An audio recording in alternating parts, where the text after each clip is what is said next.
we're open. Just 2 seconds. Okay. Sorry. Impatient.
All right.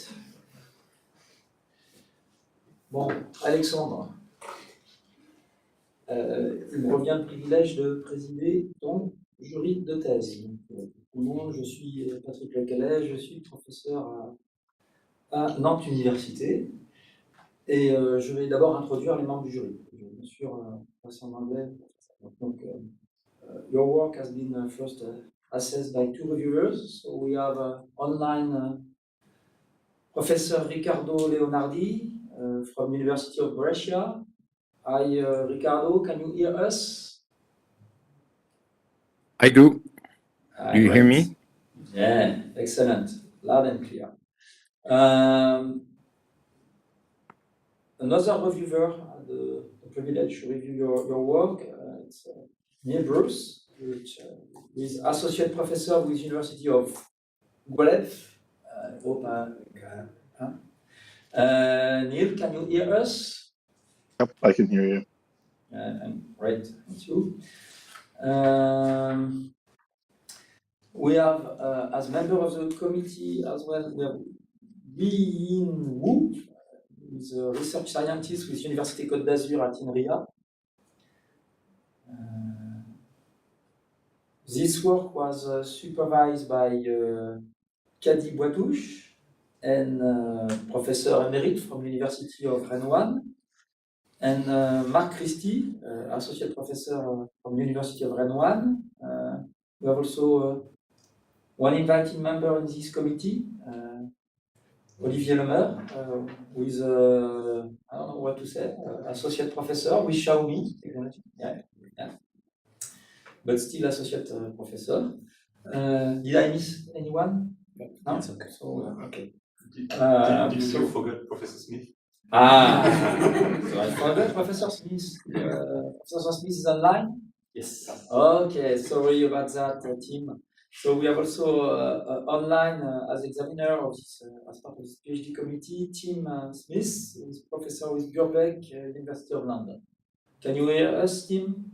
Yes, I can hear you fine. Thanks. Thank you very much. Okay, so I think I did not forget anyone. I should have a look on your on your list, but I missed the affiliation of the guys. Okay. Anyway, Alexandre, You have 45 minutes to present your work, and then the committee will ask questions. So the floor is yours. Absolutely. So thank you. Hello, everyone. So first of all, I'd like to once again thank all of the members of the jury for agreeing to evaluate this work. And so, as you said, in the next 45 minutes, I'll try to sum up the work we've conducted during these 3 years and a few. So we'll start by an introduction that I will try to keep as short as possible to introduce important notions, both related to visual attention and movie making. And then we will focus on the main contributions of this work one by one, and we'll end up by opening a few perspectives for future work, and maybe just a few words on some ongoing or recent work. So to introduce the topic of this presentation and the problem that we'll try to tackle, I've just selected a short movie clip. So it's the ending scene of Citizen Kane by Orson Welles. So, spoiler alert. And what I'd like you to do is to think about the way you are watching it while you watch it. Should launch, yeah. So first, we are presented with this very cluttered environment, but there are still characters at the center of the frame that are talking, so that will likely catch our attention. But then we have this zoom out and the two transitions, and we would expect case patterns to be somewhat dispersed, searching for anything of interest in the frame. Then the camera starts moving towards the upper side of the frame,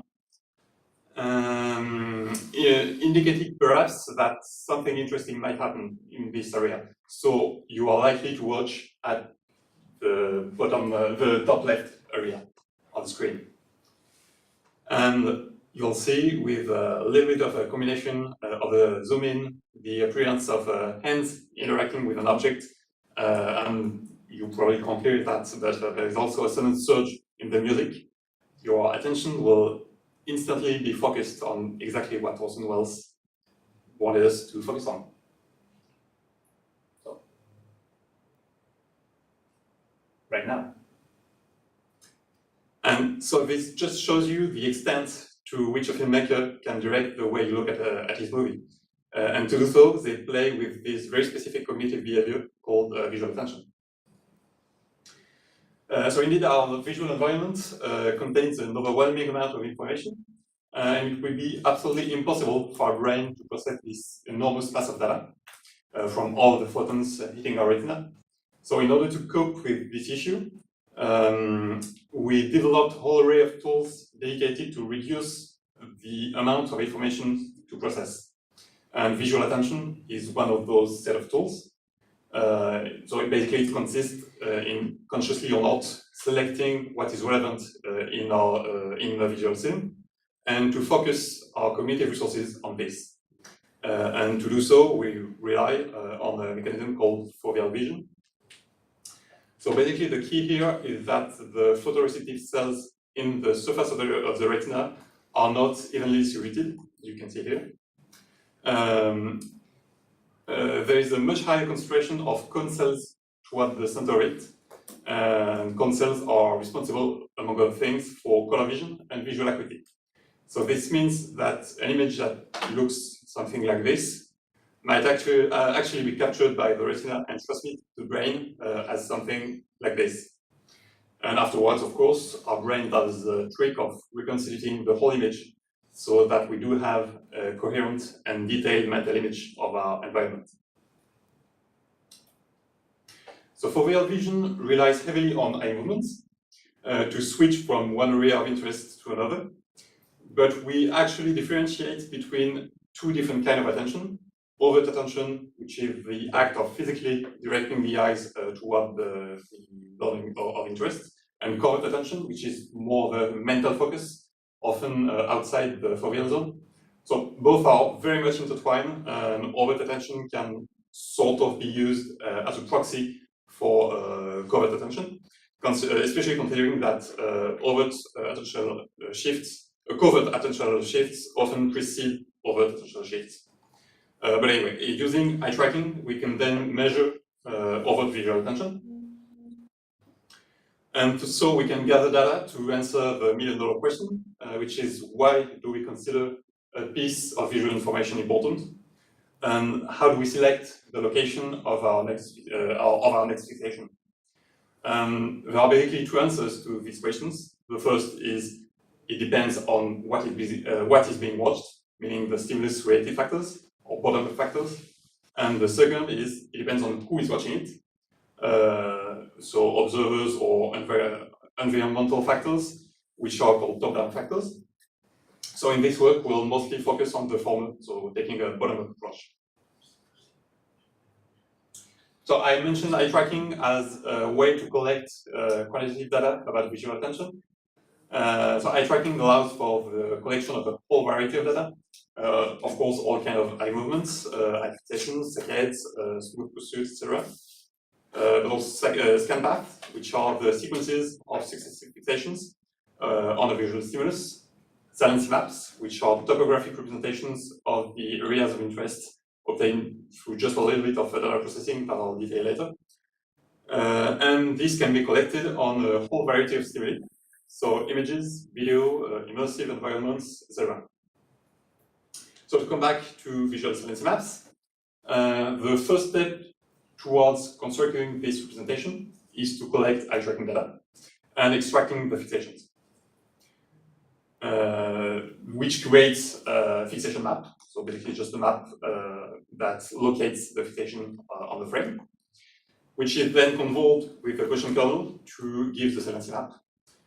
The exact parameters of that Gaussian kernel actually depend on several experimental factors, like the distance between the observer and the screen and the precision of the eye tracking device. The idea being that it should roughly represent the size of the foveal area on the frame. So modeling visual saliency, meaning the prediction of this particular topographic map given the viewed stimulus, has actually been a very important topic in image processing. It's used for a whole variety of applications, from image compression to quality assessment. Also recently, for instance, the emergence of attentive models in computer vision has sort of reinforced the need for efficient visual sensing models. And of course, as for a lot of domains in computer vision, the deep learning era, in the deep learning era, we have seen tremendous improvements in the accuracy of the prediction of visual saliency, and more models are proposed each year for a whole variety of visual stimuli, so images, videos, immersive environments, etc. Also multimodal settings, with, for instance, a video, and also using the information from the sound. And the question that we'll ask here is, what about cinematic stimuli? Can we accurately predict visual information on movie sequences? Because the particularity of cinematic videos is the amount of information, in addition to the images themselves, that are likely to have an influence on visual attention, like the narrative, the music, the acting, etc. But also filmmakers make a lot of conscious decisions, editing, framing, composing the frame, in the conscious objective to direct the attention of their audience just as they like. So that's why, for instance, we instinctively recognize that cinematic stimuli like this one is fairly different from like a YouTube video or drone footage. So the main objective of this work is to explore the impact of such filmmaking techniques on visual attention, and of course to model it.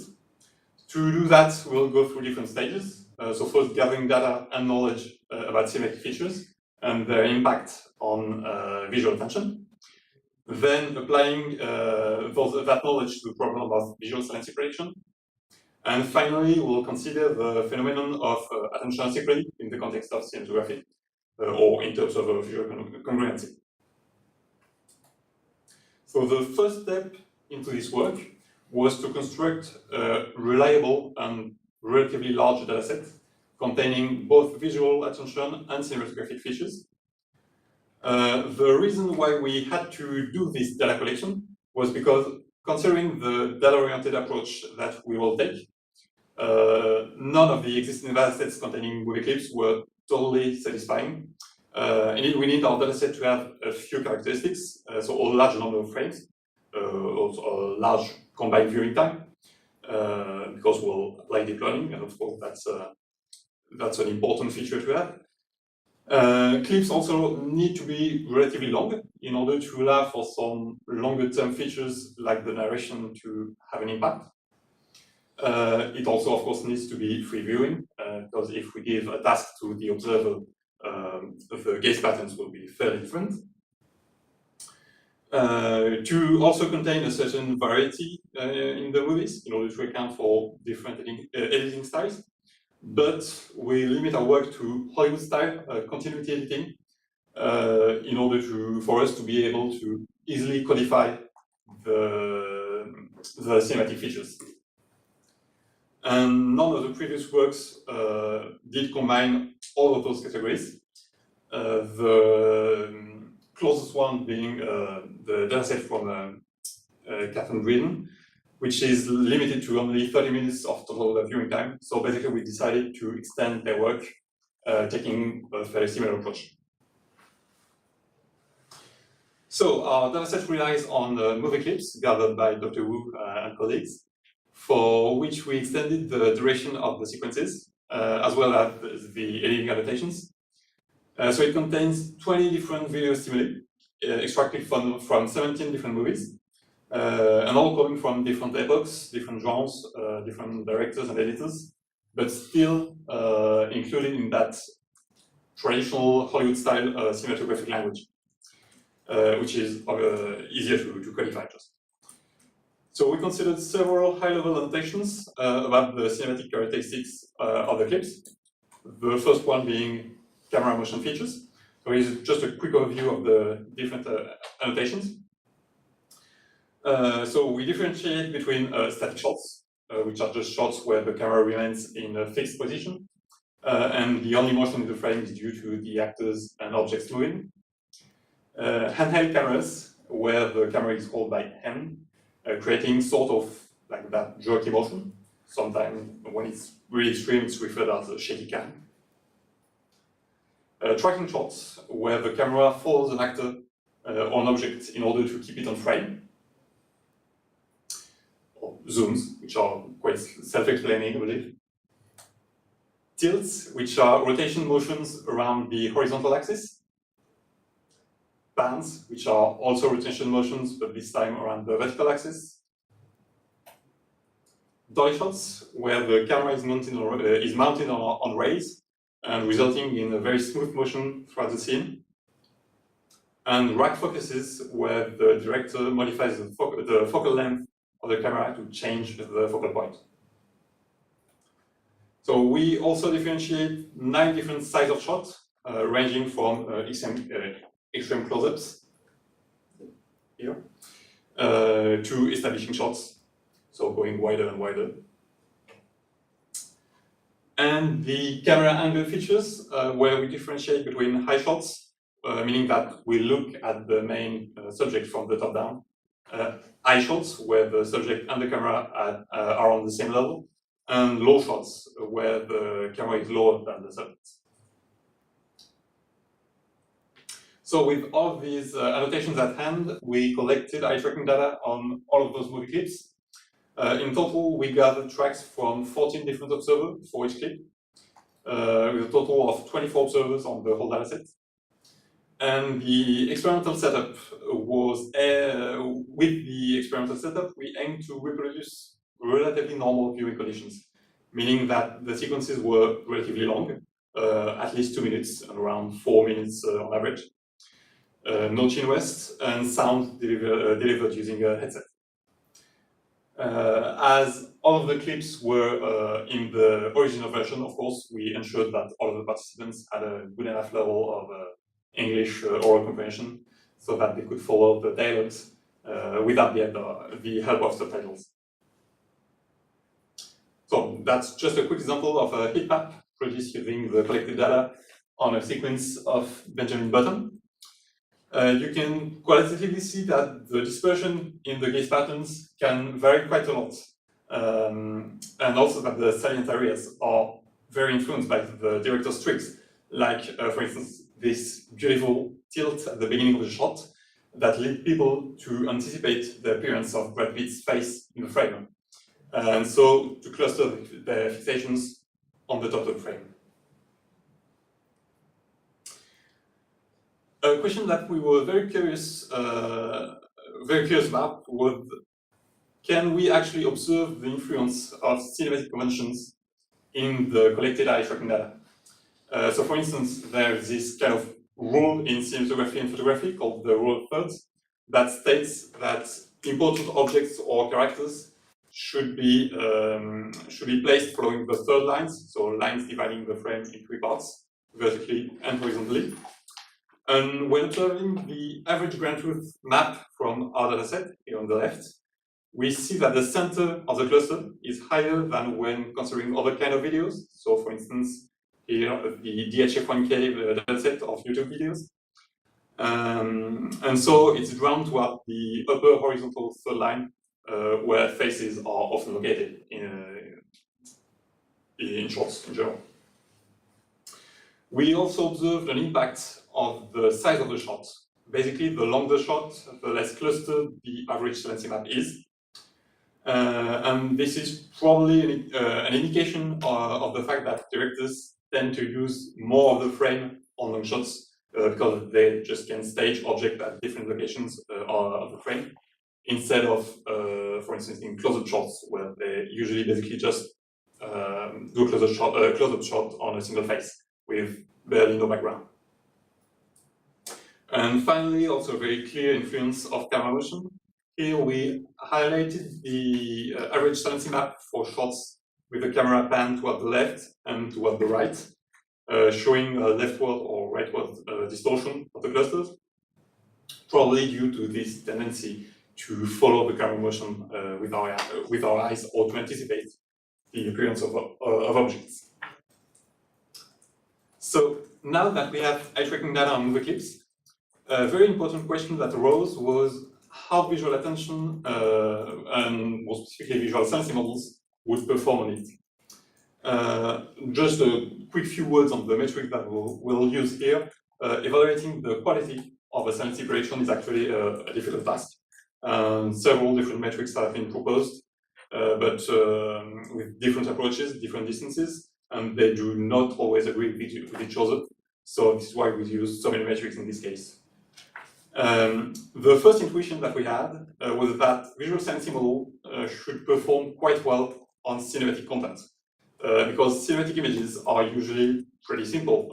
They will often display one or several characters, or easily recognizable objects, detached from the background. And visual sensing models, especially deep learning models, are very good at extracting these kind of features. But what we observed here was that the performances were not that great when compared to the performances of the datasets. For instance, it's pretty much on par with the performances on the DHF1K dataset of YouTube videos. Another very important observation was that dynamic sensing models barely outperform static sensing models, showing that there is clearly something missing in the motion features. We also looked at the separated results for each camera motion category. So we observed that, as expected, models perform really well on static shots, because most of the training datasets are composed of static shots, where there is little interaction between the filmmaker and the audience, except of course the staging, the location and motion of actors on the frame, which is of course a kind of information that deep learning models can extract really easily. Rack focuses are also accurately predicted due to difference of texture between the focus and non-focus area, which is again a kind of information that is really easily extracted. However, when dealing with more guiding motions, such as pans or tilts, models often failed and exhibited quite poor performances. Same thing happened with shot sizes. So close-up shots are really well predicted, probably because it's often just an actor's face. So with pretty tight clusters of fixations. While on long shots, the staging of the different actors and objects over the whole frame allow for more visual exploration of the scene, which is a difficult case to handle for CNC model. So just to give a quick visual example of one of those failure cases. So here is a frame extracted from the movie Shawshank Redemption. Here is the prediction of a deep CNC model, so that was the deep VS model. And here is the ground truth. And the reason why the fixations are clustered in the border of the frame in such a way is just because of the span going from the face of the warden to the post on the wall, because of which observers anticipate the appearance of something of interest in this area. So the takeaways here are the following. So performances of visual CNC models on cinematic sequences are not that good. Dynamic models hardly outperform static models, showing that an improvement in motion features extraction is needed. Cinematic features do have an impact on performances, to such an extent that in some cases the visual attention is primarily driven by the cinematic stimuli, by the cinematic grammar, and not by the content of the frame. So it seems absolutely necessary to include high-level cinematic information into models in order to get accurate results on cinematographic content.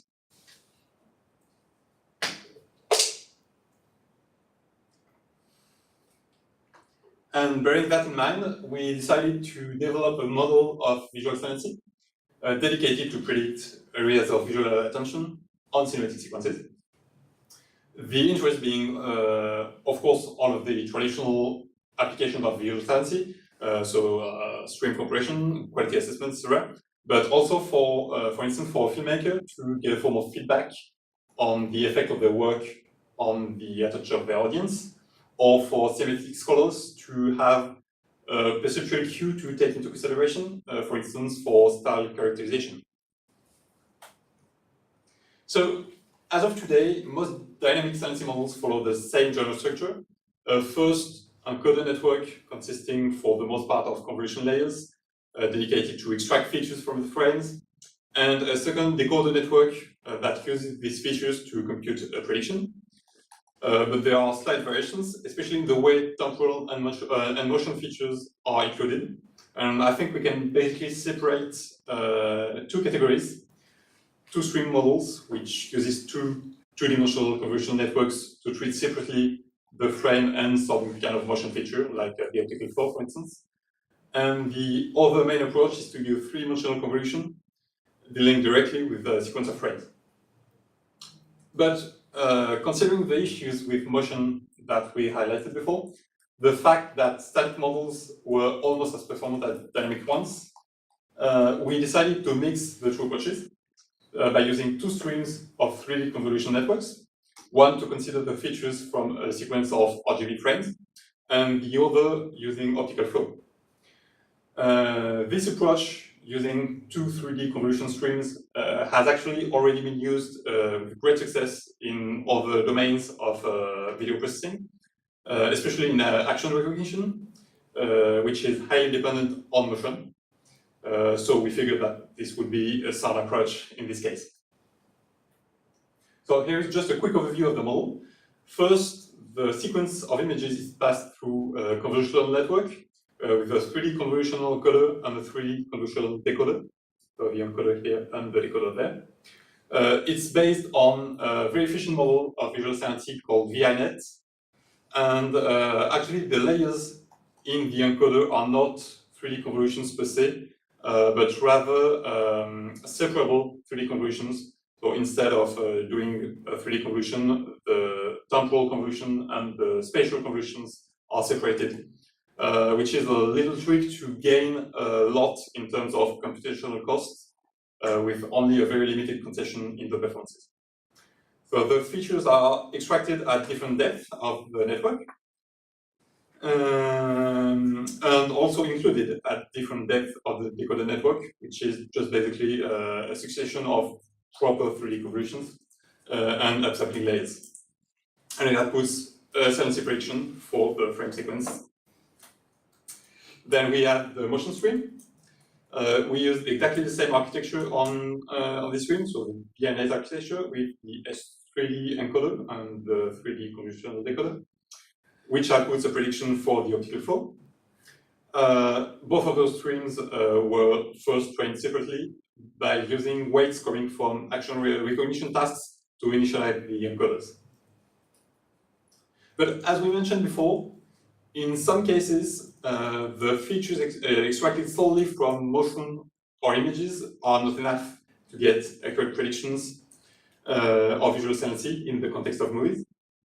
So we decided to add high-level cinematic information, of course, when available, in the form of bias or prior maps, each dedicated to tackle a different issue. So the first issue, as we illustrated before, was the anticipation of the appearance of something in the frame due to the motion of the camera.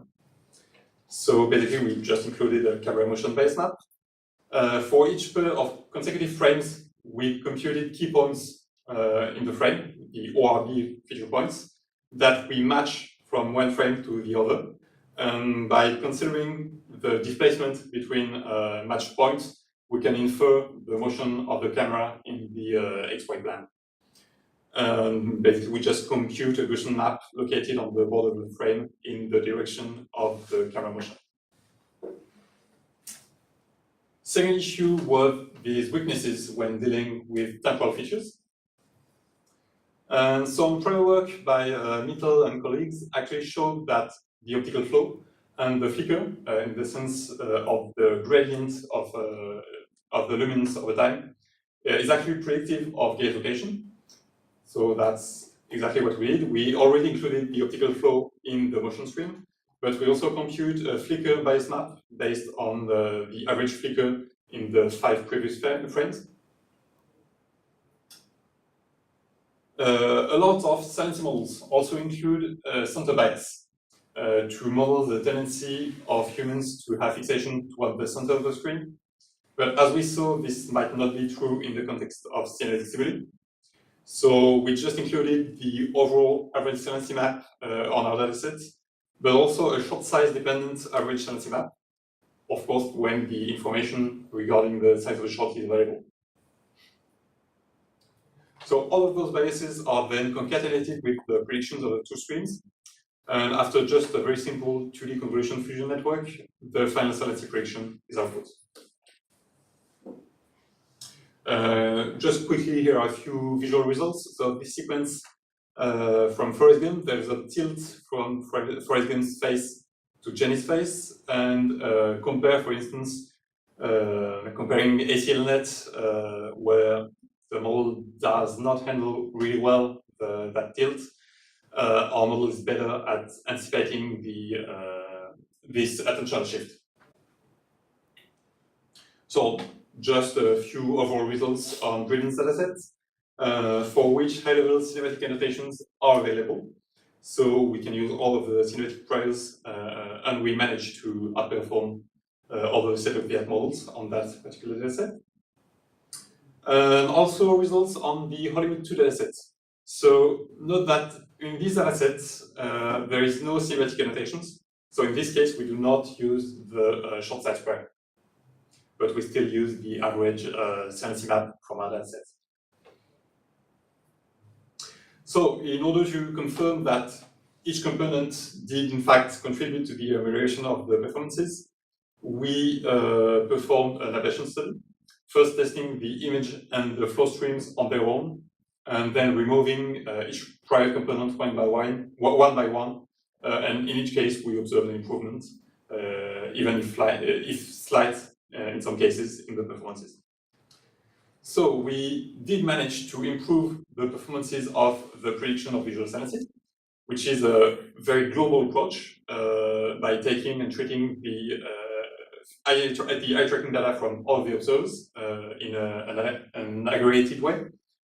But we're also interested in an approach a little bit more idiosyncratic, so revolving around the differences in visual attention between different observers. And so we were interested in a specific measure in this context, so namely the inter-observer visual congruency.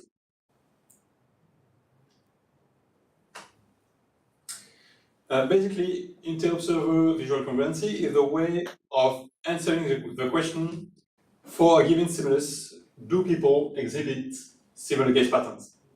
So it reflects the dispersion between scan paths of different observers looking at the same image or the same movie.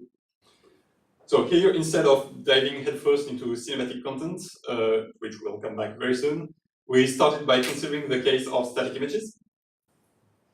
So in order to compute a metric for inter-observer congruency, we used a one-against-all approach. Basically, we compare the eye fixations of each single observer to the aggregated fixations of all of the other observers using two saliency metrics, so namely AUC and normalized scan path saliency. And we just reiterate the process over all observers and average it. So on images where the agreement is really high, so for instance, images displaying faces or high contrast objects, the score will be higher. While on images where the dispersion is higher because of, for instance, the lack of focalizing points, like in this satellite image, or on the contrary, the profusion of objects of interest, like in this painting, the IOC score will be lower. And now that we have this measure on several eye tracking datasets, we were able to design a bottom-up model dedicated to predict that IOC score. So given the static stimulus, we once again use a very classical convolutional neural net with kind of the same encoder and decoder structure. Using the VGG19 encoder so extracting features at different levels of depth before concatenating it, and finally pathing it through a few convolution layers and a shallow regression network, which is just a perception. There are slight differences in the activation functions and the training settings between the version for NSS scores and AUC scores, but they both give very similar results overall. Unfortunately, the literature tackling this problem of predicting AUC is pretty sparse, but we still managed to outperform the two previous models. The scores given here are actually the correlations between the ground truth and the predicted IOC scores. And now that we have a decently performing model for static images, we approach the issue of movie sequences. And as before, the first step was to design a dynamic version of the IOC metric. And we started by considering the spatial-temporal version of the static saliency map. So fixations are placed on a spatial-temporal space, which is then smoothed using a 3D Gaussian kernel. So again, in the spatial dimension with a sigma that is dependent on the experimental conditions.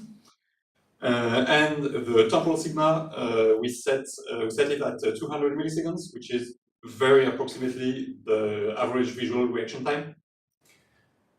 And the exact same one-against-all approach is used to compare observers against each other. So basically taking the fixation of each individual and comparing it against the aggregated saliency map for all of the other observers. And this time we only used the NSS metric just due to computational reasons, the AUC being quite time costly to compute. But the issue with this method is still the computational cost, both in time and memory, because you need to store relatively large 3D volumes of voxels and also iterate it over all observers. So we had to come by a heuristic. And the best trade-off between computational cost and accuracy that we could find was just the use of a sliding window. So considering a particular time frame as a single image and using the static version of the IOC on it.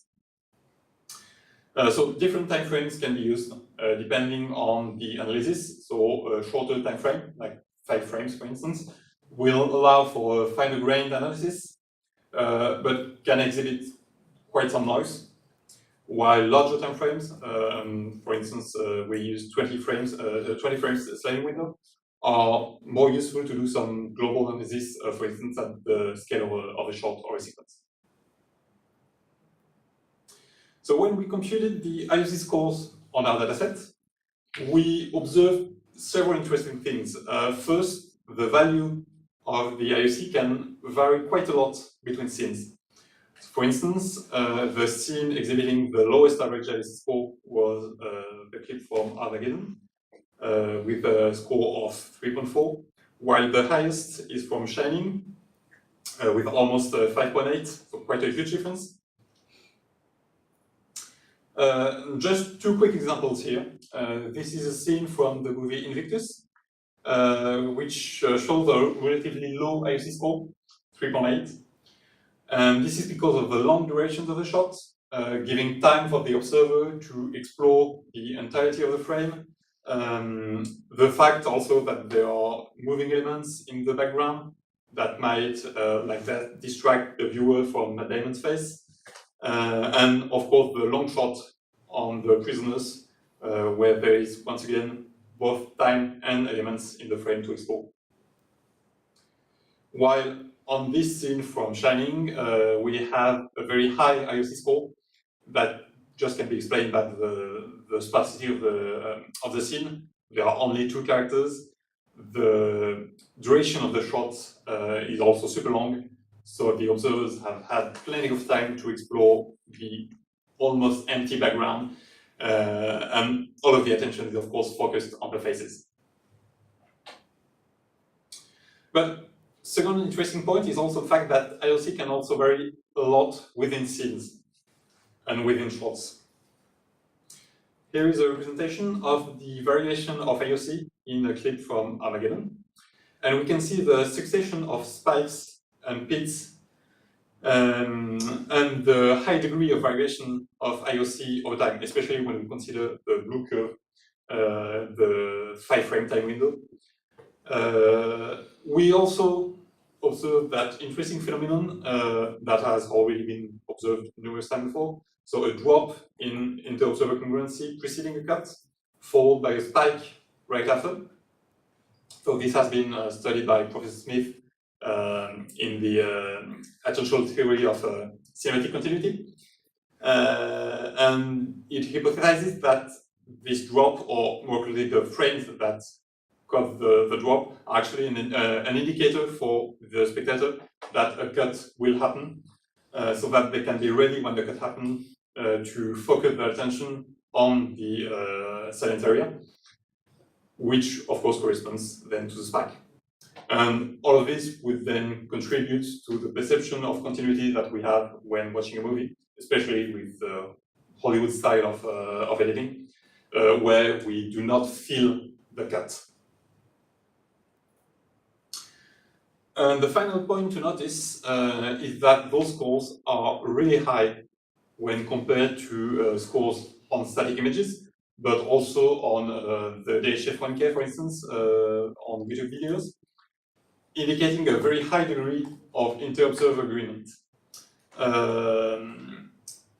So this indicates that filmmakers actually do have a really high influence on where the audience focus their attention, and that our attention in cinematographic context is much more guided by bottom-up features than top-down. Because whoever we are, we tend to watch the same movie sequence the same way, which is what was called the terminal film. So bearing that in mind, it seemed like predicting the IOC on movie sequences using, once again, a bottom-up approach would make sense, which is exactly what we did.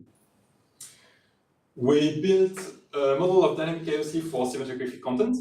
So similarly to the visual science models, it's composed of an image stream within the exact same F3D network encoder. And a motion stream, again using the optical flow as an input, and the same as the network. Features are at different depth are then extracted and concatenated before being fed to a decoder. Once again, similarly to the VNet model that we used before, with a succession of 3D convolutions and upsampling. And finally, all of this is fed to a shallow regressor, exactly the same as the static case, or similarly to the static case. So when studying IOC under the spectrum of the different annotations that we had in the dataset, we observed slight but significant effects of the different semantic features on IOC values.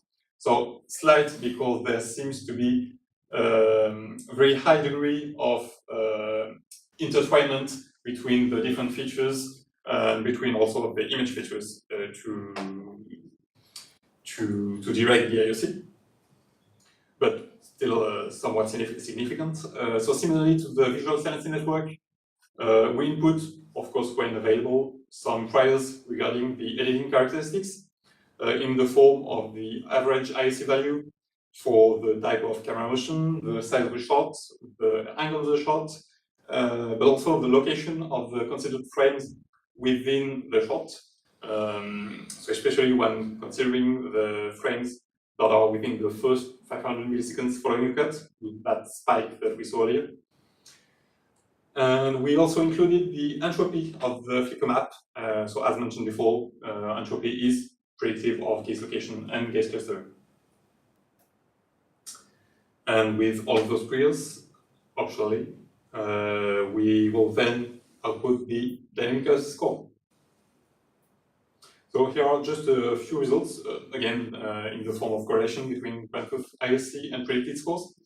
On several datasets, so on the DHF1K dataset, Britons, and the test rollout of our datasets. So similarly to the silencing model, we performed a regression study to ensure that each prior would bring something to the performances, and we observed, again, slight enhancements. So, to conclude this presentation, I'll just sum up the different contributions that we brought with this work. So as you followed earlier, an eye-tracking dataset dedicated to study applications on cinematic sequences, a visual silencing model for movie sequences, incorporating such kind of high-level information, a model predicting IOC on static images, and a model predicting IOC on cinematic sequences. Just very quickly, before the 45 minutes, a few words on some related recent and ongoing work.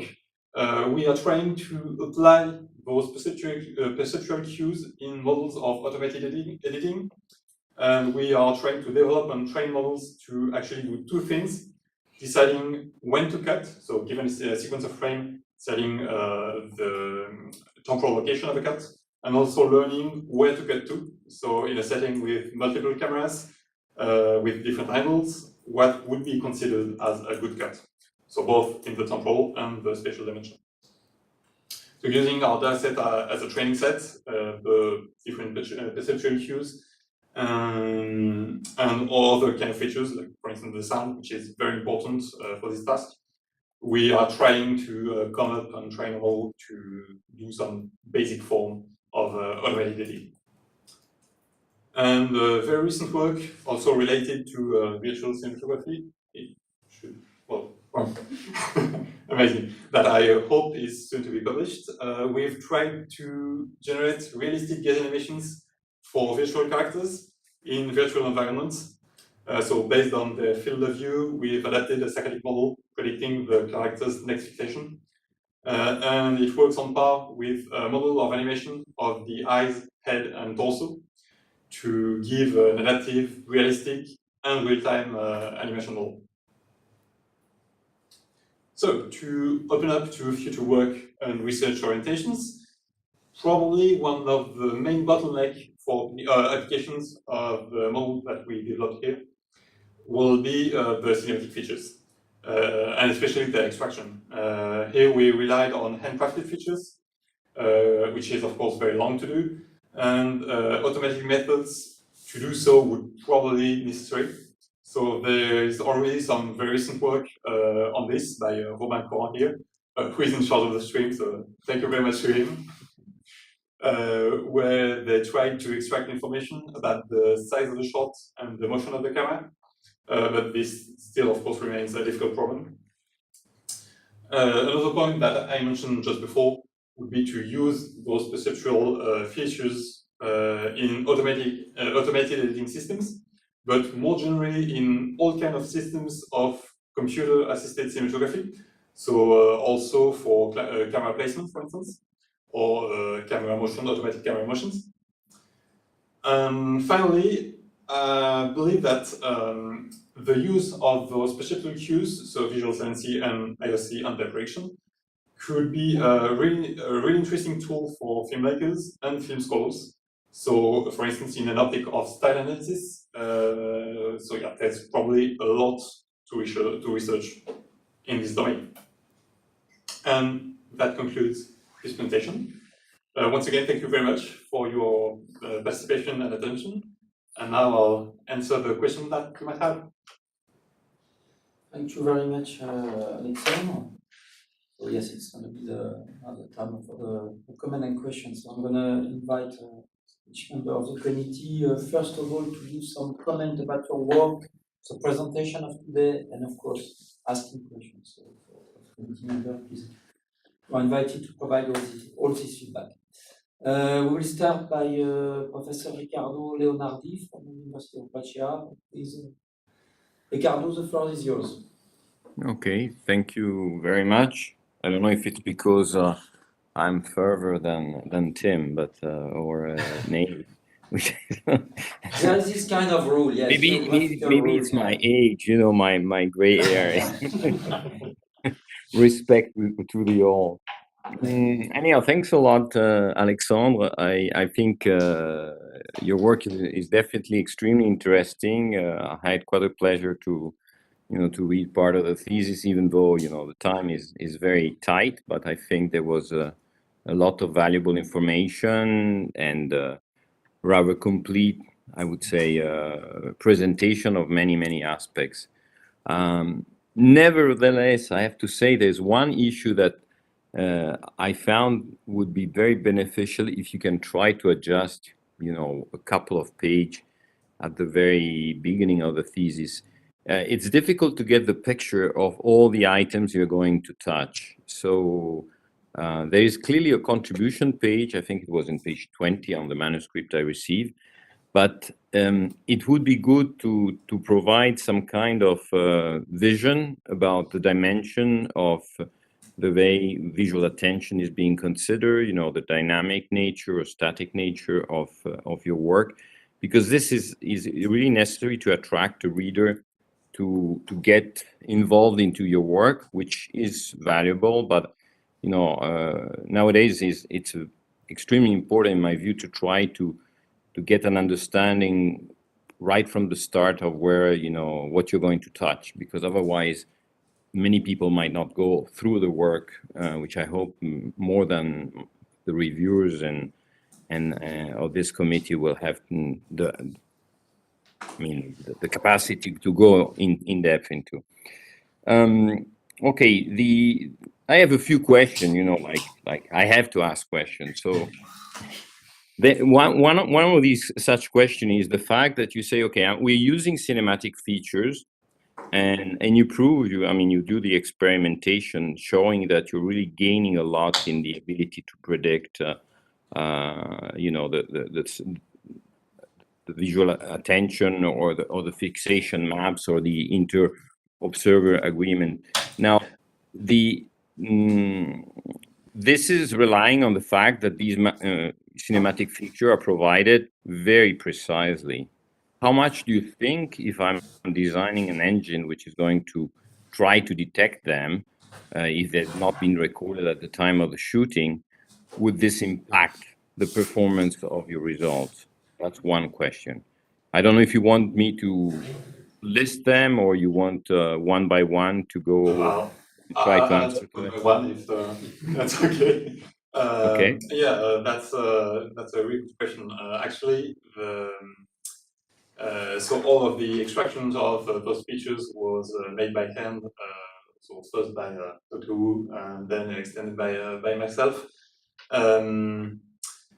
In some of those, for instance, the different sizes of the shots, it should not have the exact precision should not have this much of an impact, especially considering that we have a 9-degree scale. But absolutely, for instance, the camera motion features are quite difficult to extract reliably, because sometimes the difference between, for instance, just a static shot and a handheld shot are very slight. And of course, sometimes you have a combination of different camera motions, you have the use of cranes, so there's a lot to that is not included here. I don't really know how much we could gain by having a really precise framework that would extract reliably those features. Perhaps something that that would be particularly interesting would be to have some feedback from professional editors and filmmakers on the features, on the feature extraction, and some forms of automated systems of semantic feature extractions could benefit from professional and expert training data, which is obviously for now not the case. Okay. There's another more detailed question. When you're training your system, I mean, the neural network, you actually use a loss function that is Yes. combining the different objective metrics that are being proposed, and you give weights in the different objective metrics that you use. Those weights have been set, and you say, I've used, I don't know, alpha is equal to 2, beta is equal to 3, and whatever. What was the strategy for designing these weights, and was there any I would say optimization, or were they related to the benefit of one metric compared to another? How did you decide to set these weights? Well, we actually did a paper on dedicated to finding the best loss function for semantic purposes, and we ended up concluding that combinations of different metrics actually work best. But yeah, we kind of optimize the weights in the sense that some semantic models were trained using a combination. So we started from those well-known and well-working combinations, and we just slightly tried to optimize the other parameters, but no, we did not perform a real optimization, a real research on the different parameters, just due to the fact that we had a lot of configuration to test, and training the semantic model would have probably taken too much time to optimize just those characteristics. And when trying different combinations, we actually saw not that much of a difference between among results. So we did not look further on this question. Okay. Let's see what else do I have. Maybe I have another one, which is maybe this is more philosophical question. How much do you think other types of media, when they're going to be used, might affect, especially in dynamic viewing of content? I'm assuming that, there's a source of audio coming out from the right-hand side in the scene. How much that is going to actually impact, the fixation? Is there, because you consider essentially cinematic, Yes. effects, but I would imagine that, particular forms of and usage of sound can even completely change the perspective. Is there any study in that sense that you conduct or that you know about that have been trying and looking into these aspects? There are a few studies on visual saliency models that include audio features and that show a slight improvement, but I think it's way too much dependent on the experimental conditions, so on the database that is being used. Those models are probably not really good at generalizing the results because, of course, it's not the same at all having a headset or having the sound in an omnidirectional way or something like that. On movies, I seem to recall a study from Professor Smith that concluded that there was a slight but not that much influence of sound when watching feature films. But yeah, I believe it's really dependent on the experimental conditions. So in the context of some specialized sound, this would have a significant effect, but probably not in some other contexts. Yeah, the last question is related to the IOC. The IOC, from the way I understand, you measure, it becomes by averaging out the behavior of some user, one user respect to the behavior of all the others and looking for clusters. Now, I would imagine that the order in the scan actually has an influence maybe on the way you should measure things, because overall you are verifying that the pattern is going to cover more or less the same trail. But suppose that for some users, you start from the bottom left and you go to the top right, and for other users you go from the top right and you move to the bottom left. With the methodology you adopted, I don't think this is taken into account, or am I wrong? In the static case, it's not taken into account, but in the dynamic, it's kind of taken into account, considering that there is a sliding time window. So at some point, there will be some fixation on the top left and bottom right, which will be inverted, for instance.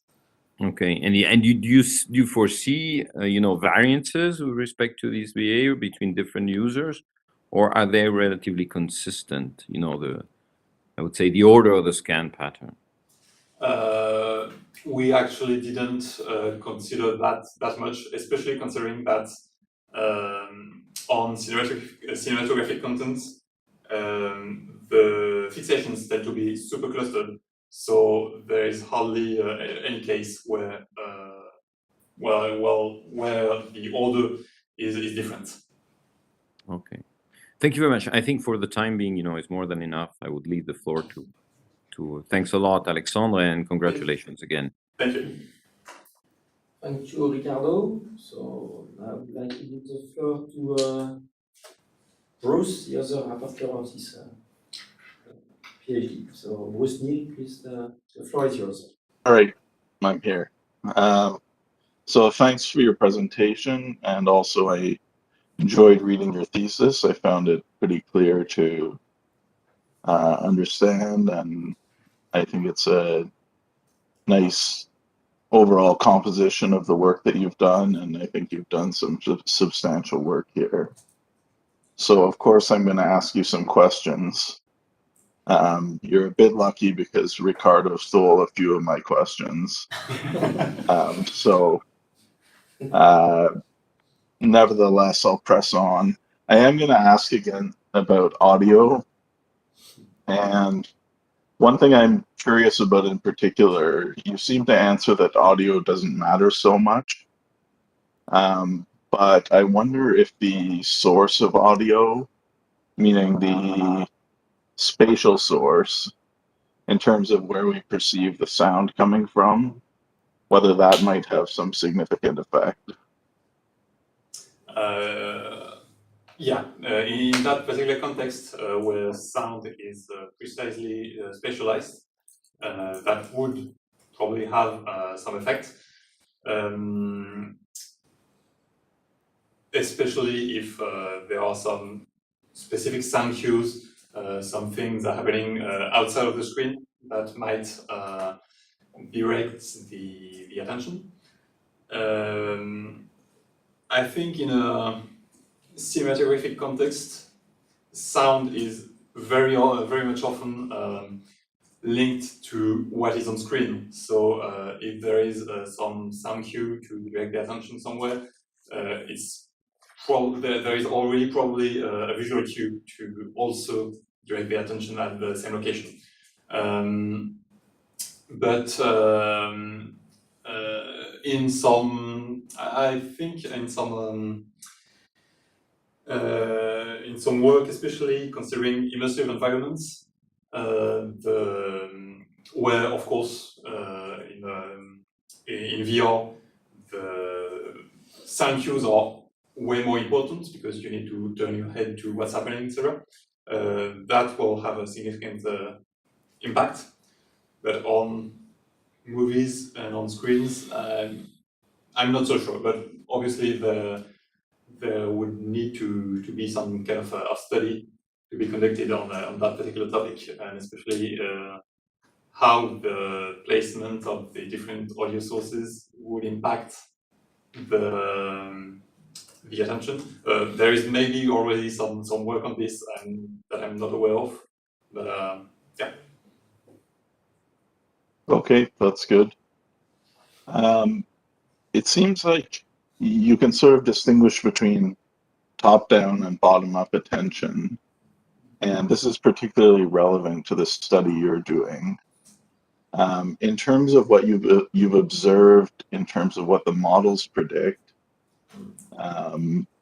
what would you say is the balance between sort of high-level visual routines and more low-level patterns, or not even necessarily low-level patterns, but bottom-up processing in terms of driving where attention ends up? Well, in a sense, I think the values of the IOC give the answer. Whenever you have a very high agreement, it probably means that the stimulus is, the stimulus-related factors are driving the attention, and not at all the experimental conditions or the personality or cultural background, etc., of the observer. So the balance between bottom-up and top-down can somehow be measured by IOC, and in the context of movies, I think there's very little space to top-down processes, which can basically only be viewed on very long shots, where in terms of duration, of course, where the viewers are much more free to explore the frame, and so that's when top-down process could happen and could be predominant. Okay, I like that you tied that to IOC, because I think you're right that that's relevant. More sort of a technical question about the data. You do have some labeling on the shot in terms of close-up, extreme close-up, and so on. And I was curious in viewing those, how do you determine the boundary between what is a close-up and an extreme close-up? That's a great question. I tried to be, I used the tools annotations as a kind of a basis, and I tried to be as consistent as I could to replicate those patterns. Basically, I perhaps can go back to the slide.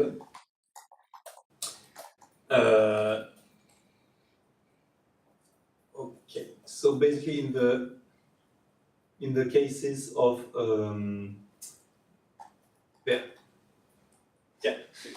in the cases of faces, for instance, the boundaries were just set so that when the face is full on screen, but nothing else, it's a close-up. When there's only a partial just a partial head on screen is a big close-up, and when it's really extremely focused on a specific part, a specific area, it's an extreme close-up. But yeah, the different scales are somewhat fluid, and it's difficult to give some clear boundaries. Okay, I think it's fair enough that there does have to be some qualitative judgment there or line being drawn because it is sort of a fuzzy notion. Another technical question. So often in the context of modeling these types of things and performing the evaluation, there are metrics that account for things like center bias. And here you've sort of established that maybe we don't have pure center bias, but we do have spatial bias. So this is kind of a two-part question. The first part is, should we be doing something at the level of evaluation to somehow factor out the spatial bias in the same way that center bias is sometimes dealt with? And the second part of the question is, because you're providing some of these priors to your model, do you have an ablation study of how much of the gain in AUC scores, for example, are coming from that spatial prior versus the rest of the model? So yeah, about the evaluation of dynamic saliency, I think there is a lot of work to do, especially considering that we basically just use static metrics. So the temporal dimension is not at all taken into account when evaluating saliency models in a dynamic context. About the spatial biases, there is also probably some forms of adaptations. For instance, in the AUC metrics that use a form of center bias, or for instance, the information gain metric, where you compare the predicted saliency maps to kind of a dummy model of a center bias or something. So evolution should definitely be adapted. I also think that's complicated work to do. Well, there is a reason why there are so many saliency metrics, and that none of them is inherently the best, because actually the question of what makes a saliency prediction a good prediction depends a lot on why we are predicting saliency at all. For instance, if it's in a context of image compression, perhaps some of the metrics are best fitted to that particular task, while in some other applications, other metrics would be better. And obviously, if we're doing some video stream compression, metrics should be adapted to the content, movies, for instance. And the second part of the question, I didn't see. Can you go back? The second part was simply, if you do have these spatial biases, like there was a time I remember, I don't know, it was maybe circa 2008, where someone showed that a Gaussian center bias could outcompete all the saliency models that people had been produced, none of which had a center bias. And so in your model, you have this different type of spatial bias, and you're including some kind of prior that reflects that degree of spatial bias.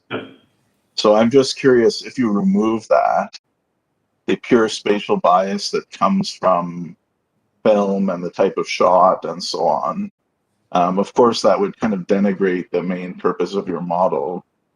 but I'm just wondering independently for different types of shots, if you remove that prior, what sort of impact does that have on performance? Yeah, we actually did that. Oh, you did do I'm sorry, that. this is not very clear, but each of those situations represent one single prior being removed in order to assess the interest Okay. of these priors. So yeah, in some cases, of course, it's quite slight. It seems that some of those priors are not that much useful.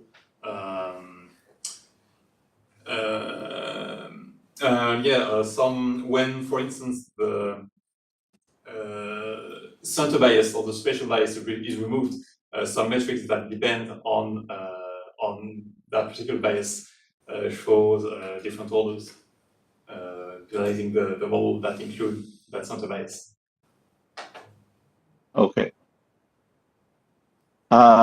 That's great. I'm glad that you've done that. And I guess I didn't notice because seeing 2 streams 3, 2 streams 4, 2 streams Absolutely. 5, and so on, that could maybe be labeled a little bit differently. Yeah, absolutely. But anyways, that's not a big point. The last question I'll ask actually goes back to early question that Ricardo asked, and relates to the idea of, can you detect what sort of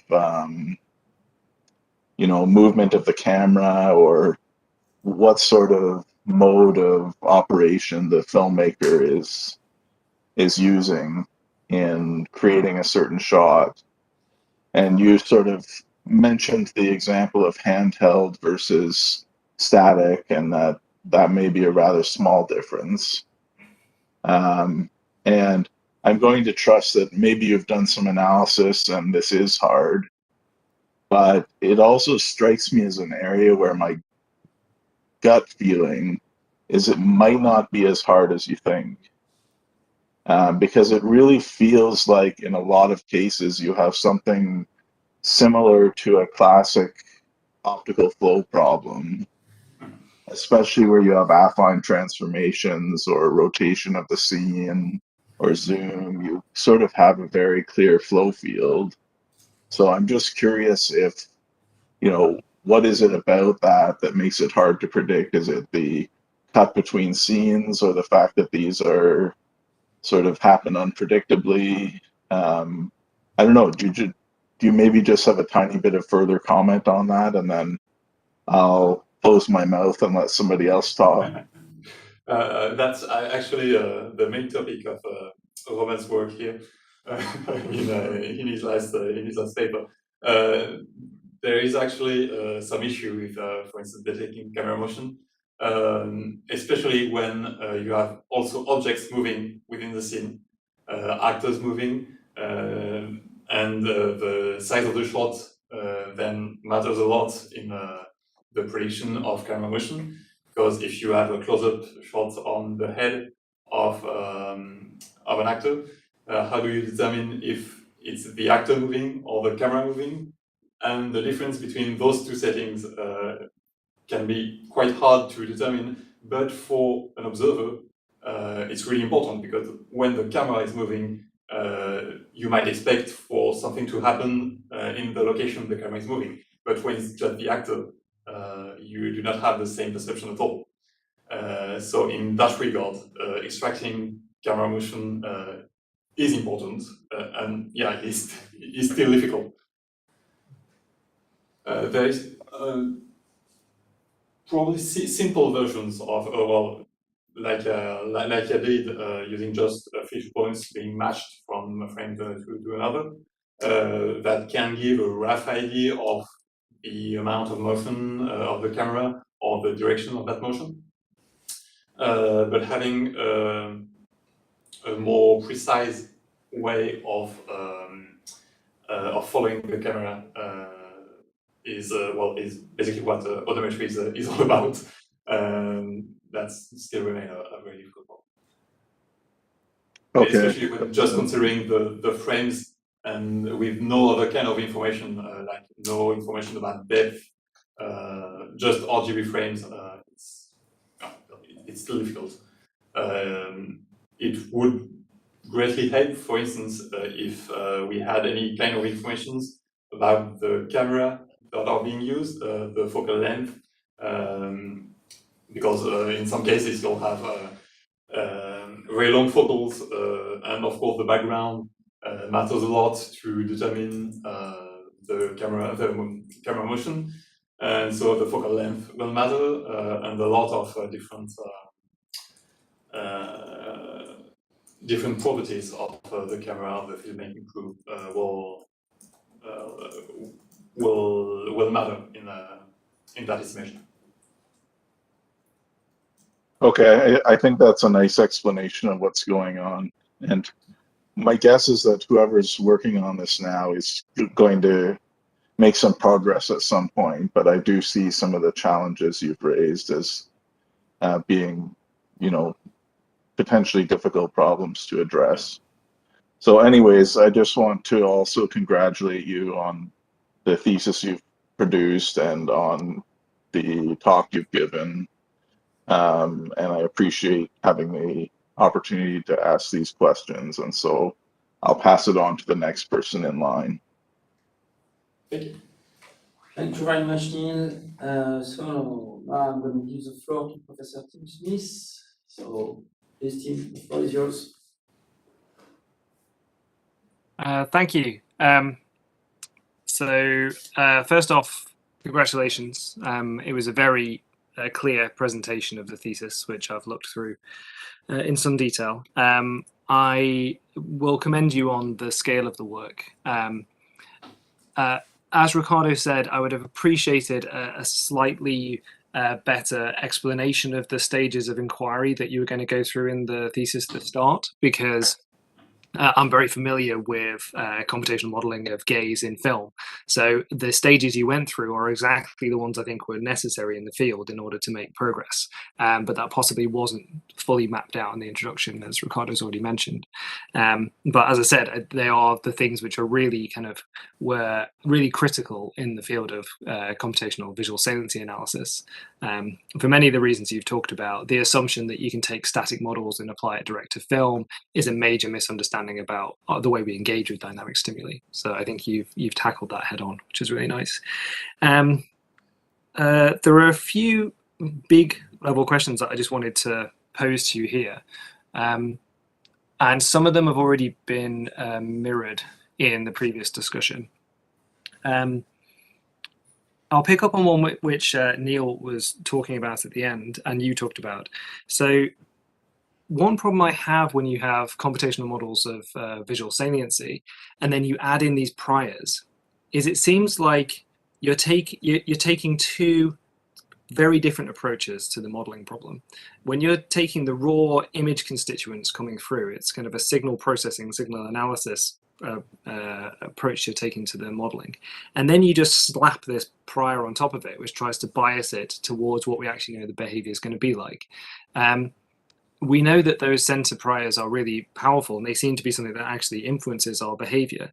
But the center prior isn't a thing in itself. It's a description of the behavior which may come about because of some factor of the way we engage with the stimulus. Whether it's kind of our bias to center our gaze in the orbit or the preferential influence of the frame. There are things that can actually potentially give rise to that prior. Your addition of the cinematic priors I think is necessary because they clearly have a power on influencing gaze, as I've shown in my work and is clearly evident in the craft literature and speaking to filmmakers. But is there not also a kind of a circularity that with those priors as well, in order for you and your colleagues to extract them, you have to use your visual apparatus to see the stimulus, impose on that your understanding of what a shot is, what the shot size is, what the camera movements are, put those priors in, and then apply that to the modeling. Whereas your model prior to having the priors should already have the same constituent features that would be needed in some future version of the model to actually create that bias itself. So to put my question more clearly, will we always need some kind of hard-coded prior, Or could you get to a point where you're not necessarily putting a shot size feature into your model, but the influence of something like shot size on gaze will be an emergent property of the model down the line, if you can give it the basic constituent features that you extract?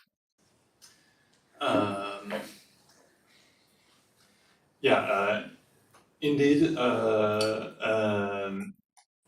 in a perfect world, we wouldn't need to use those priors because the model would already learn them from actual gaze patterns and would be able to come up with these specific biases.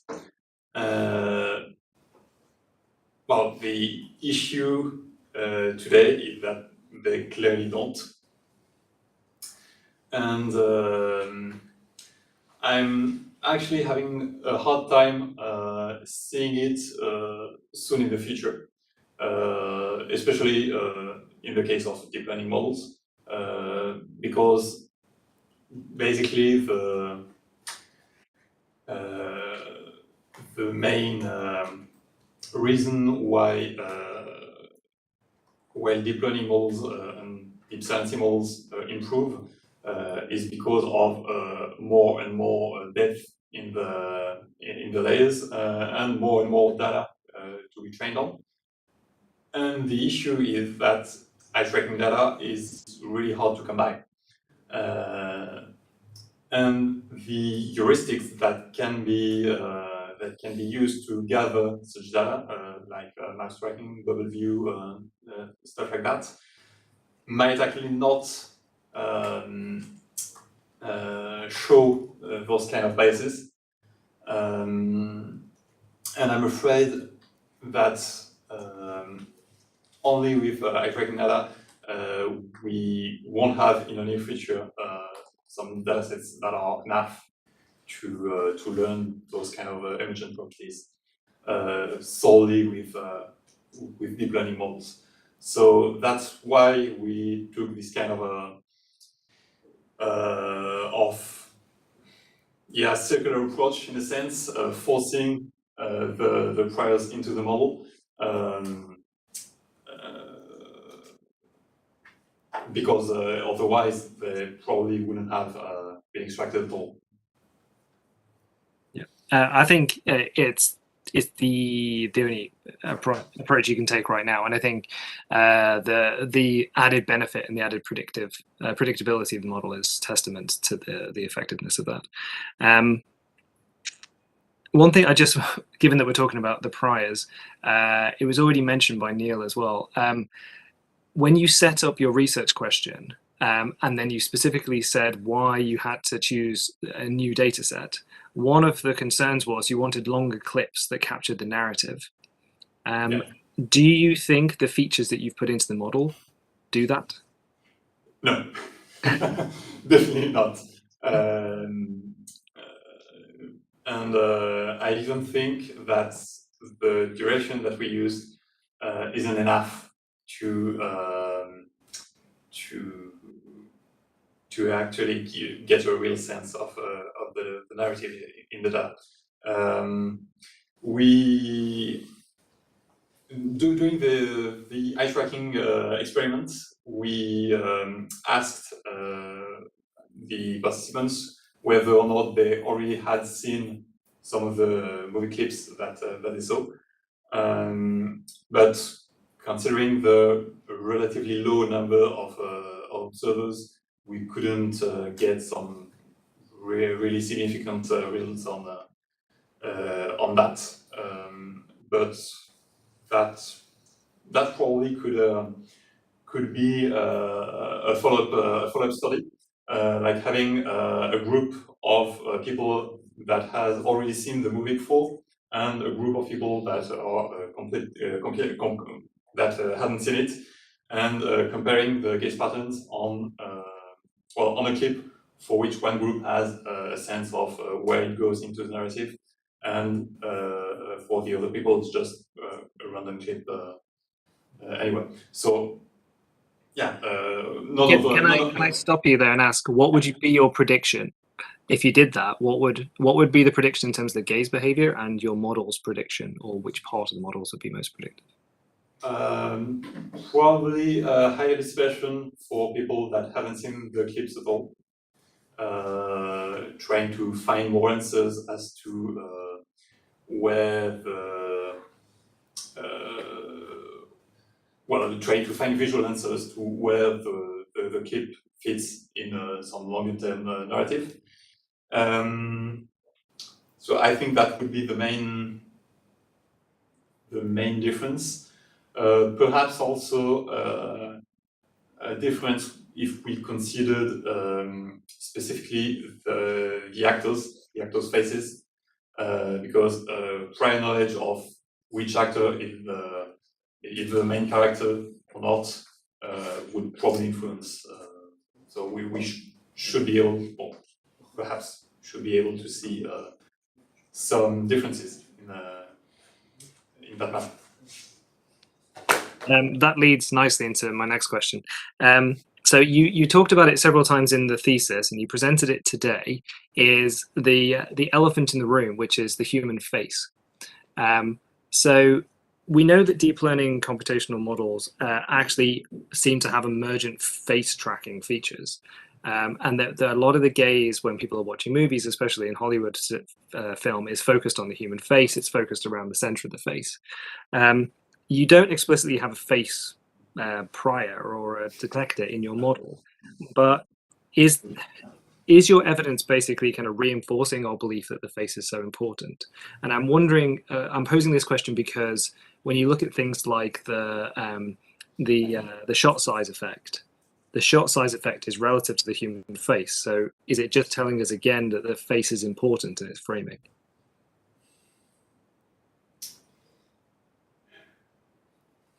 Yeah, I think we talked a lot about the importance of faces, and yes, of course, this is highlighted in the short size effect. But I don't think we needed to actually model something very specific about faces in the different models that we use, especially considering the very good properties of face extraction from basically any kind of deep convolutional encoder, which were, by the way, pre-trained on some action recognition, so with a lot of faces also, or for the static cases on stuff like ImageNet, which also features some faces. And we were confident enough that this would be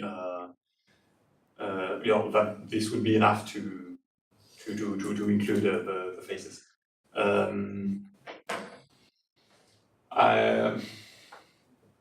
Yeah, perhaps indeed the shot size prior is in a sense a little bit redundant, considering the importance of faces in that effect.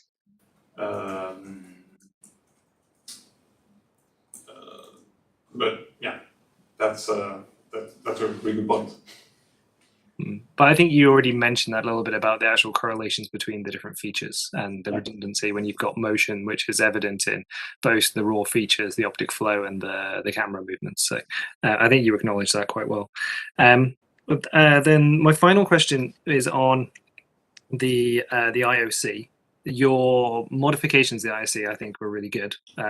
It was a good way of actually capturing the temporal progression of the clustering over time, which is something that hasn't always been captured before.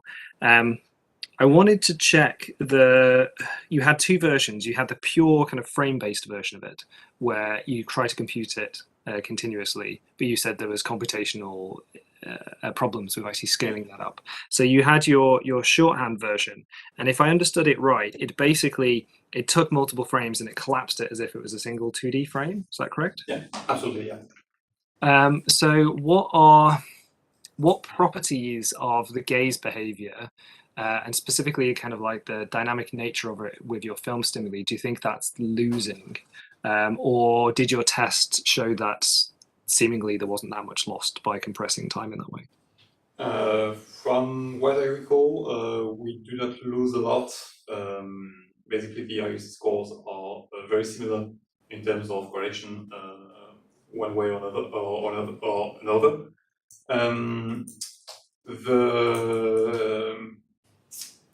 What might be lost would be some very short-term differences just due to the fact that we collapse several consecutive frames together. So very short-term differences. But I think that with 14 observers, you wouldn't get you wouldn't see that much of a significant difference because, well, 14 observers is once again probably not enough to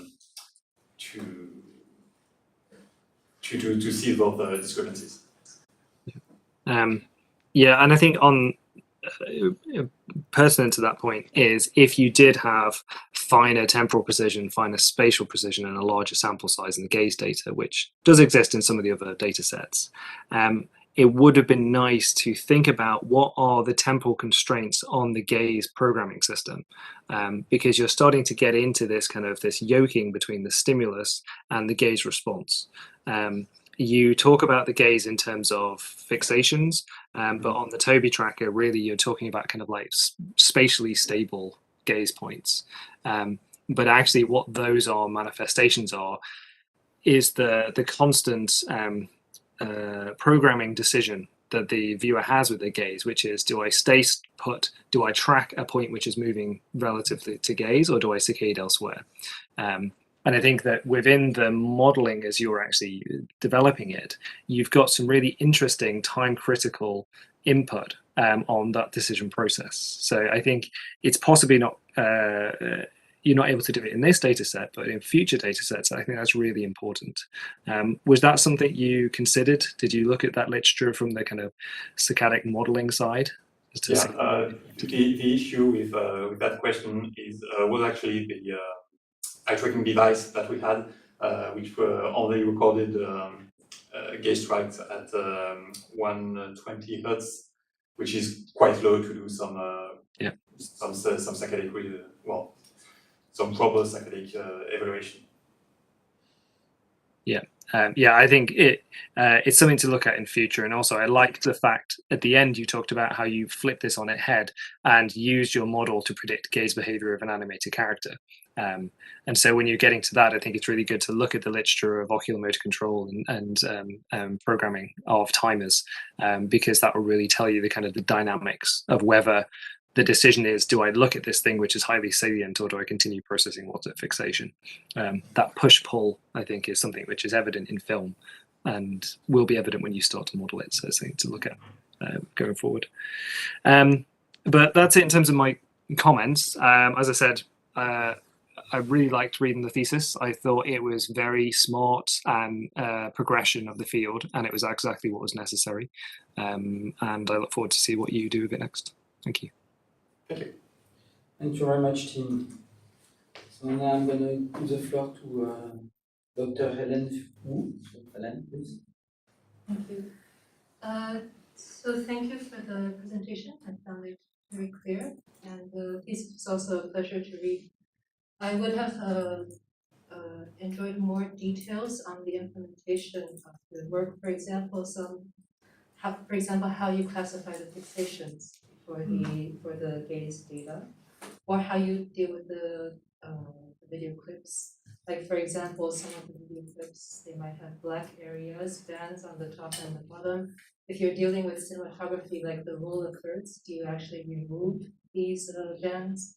That might actually affect how you interpret the cinematographic features in relation to the gaze. So did you actually do something? Yeah, so about fixation extraction, this was done by the built-in fixation detection.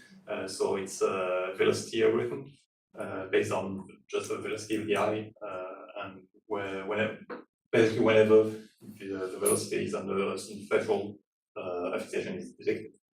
And about the letterboxing, we kept the original aspect ratio when showing the stimuli to the observers, but we resized for the average sense map.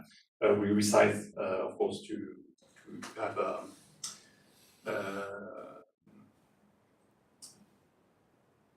to have something coherent between the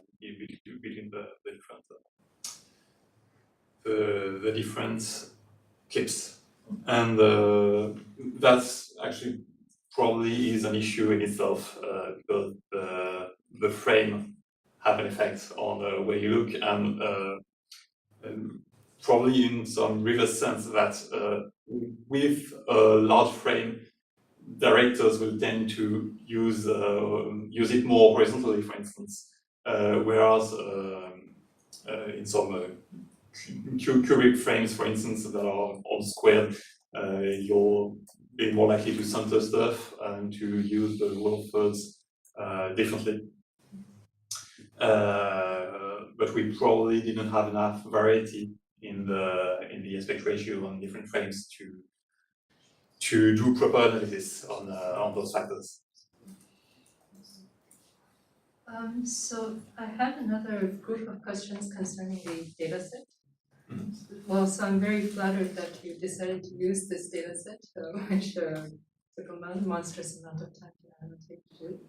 But I'm curious about the annotations that you did also on the data set, because obviously there are features that were not present in the original data set. So how did you change these annotations? That's the first question. But the second question is also, were there disparities between the annotation, what you believed was a close-up shot, I believe was a medium close-up, and how does, more generally, how does the subjectivity affect the predictions? Because then these become inputs into the machine learning models. And so would a subjective annotation by different people actually affect how gaze is predicted? Well, what I did to construct the annotation that I used was basically taking all of your annotations, just a little bit of data processing to be able to visualize them easier. And I went through the shot almost frame by frame and checking if the shot boundaries were at the right place, etc. But also we did not use exactly the same bounds for the sequences, because in some cases it was a little bit too short. So we tried as much as possible to take the whole sequence and the whole scene. And basically I went through the whole database point by point and added the I think camera motion wasn't in the original dataset. I don't recall exactly which animations we added, but there were some instances where I disagreed, and then I changed the annotations. But I only tried training the model with my own version. And yeah, that would actually be really interesting to train it again with yours, or annotation from also from other people, professional editors, kind of a expert point of view on that.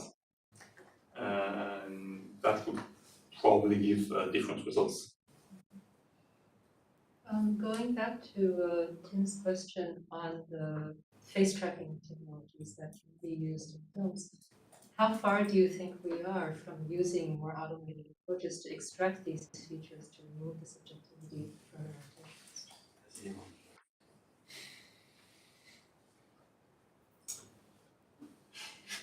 I actually really don't know. Yeah,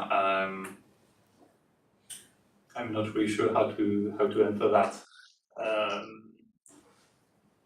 yeah, I prefer just saying that I don't know rather than invent it out something. So. I see. Well, because these object and face detection algorithms, they're getting more and more accurate.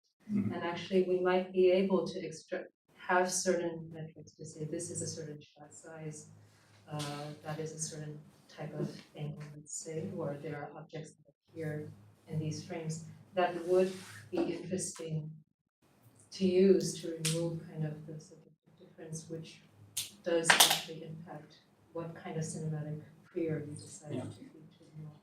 I believe the difficult bottleneck here is not about the like the segmentation or the bounding of faces or the tracking of face, but actually it's in the semantics. Is the face actually the main point of attention in that particular scene, but also in the interaction between the different objects, because you might have a face on the foreground, a face on the background, and in those specific cases, how would you classify which face is more important and for which face you define the set of shots? Of course, as viewers, it's easy for us because we recognize that such or such face is the most important in the frame, but for models, it's probably way harder. And yeah, the issue is not with face detection, but rather semantics and comparison between the importance of elements.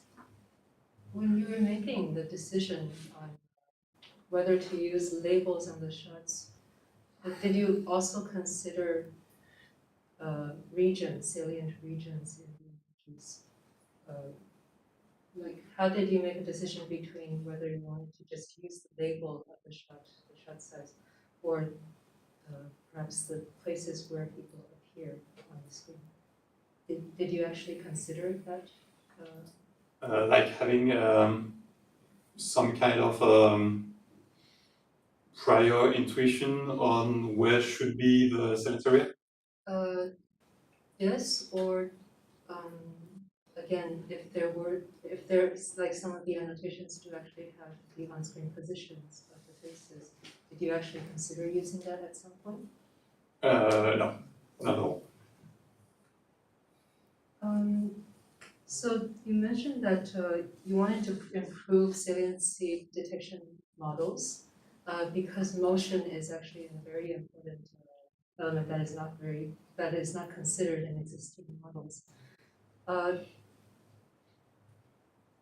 But one thing that because you also showed that there is a disparity between the saliency detection for different shot sizes. But if you look at a close-up shot, there is much less movement of the camera inside close-up shots than for long shots. And so the effect that the saliency models fail more on long shots may not necessarily be related to the crowded scene, but it could also be related to the camera motion. And so there's this kind of interrelation or interaction between different cinematic features. And I was wondering if you actually looked into that. Yeah, we did not look into that at all, once again. But yeah, there is definitely a lot of interaction between those features, and between all kind of other features also. That's kind of what we observed, especially with the IOC, because differences in those cases were really slight. And when viewing the different values qualitatively, we could find explanations for why in that particular shot it was higher or lower, but it almost always had a sort of combination of multiple factors. Well, that's because there is a single face and also motion that will drive the attention towards this face, or also on all the camera motion is too jerky and people are lost.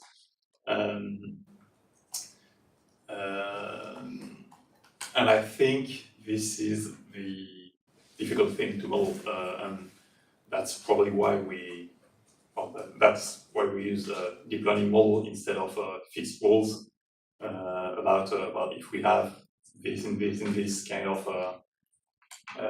semantic features, then we should expect to have that, because the interaction is really hard to model.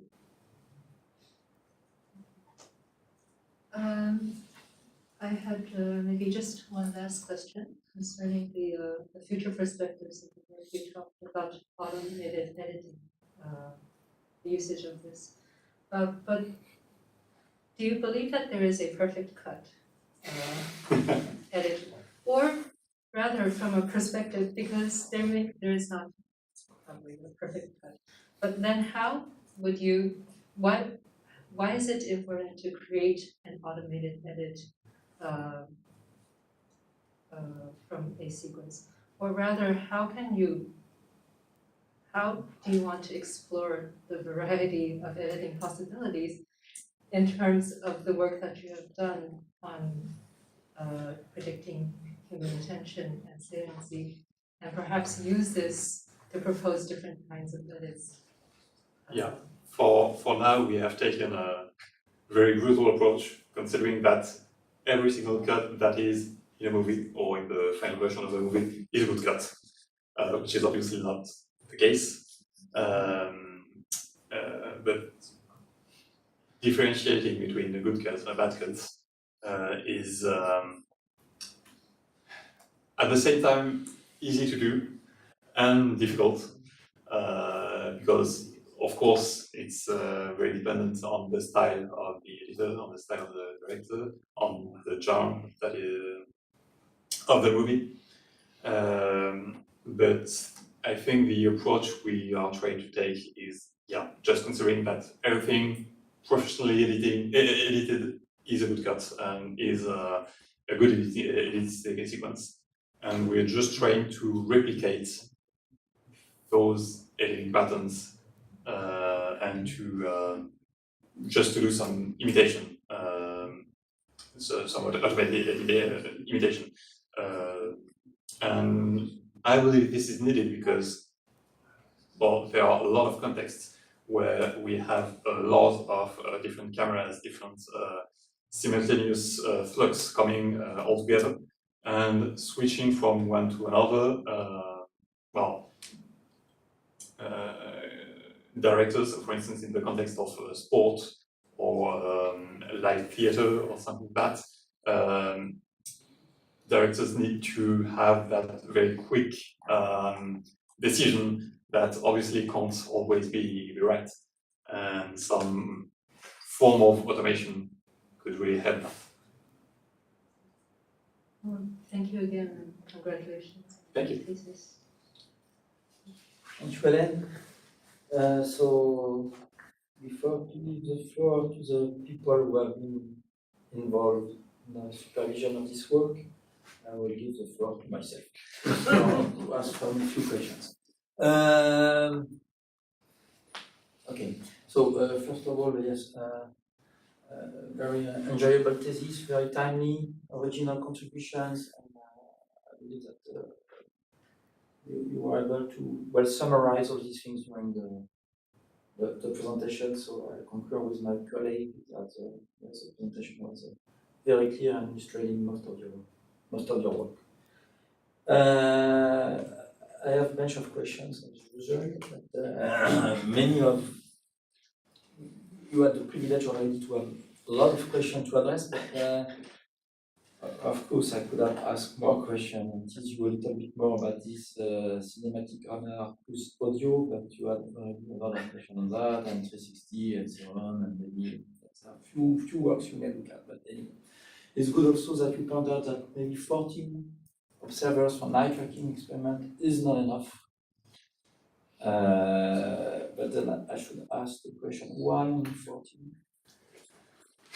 Logistics.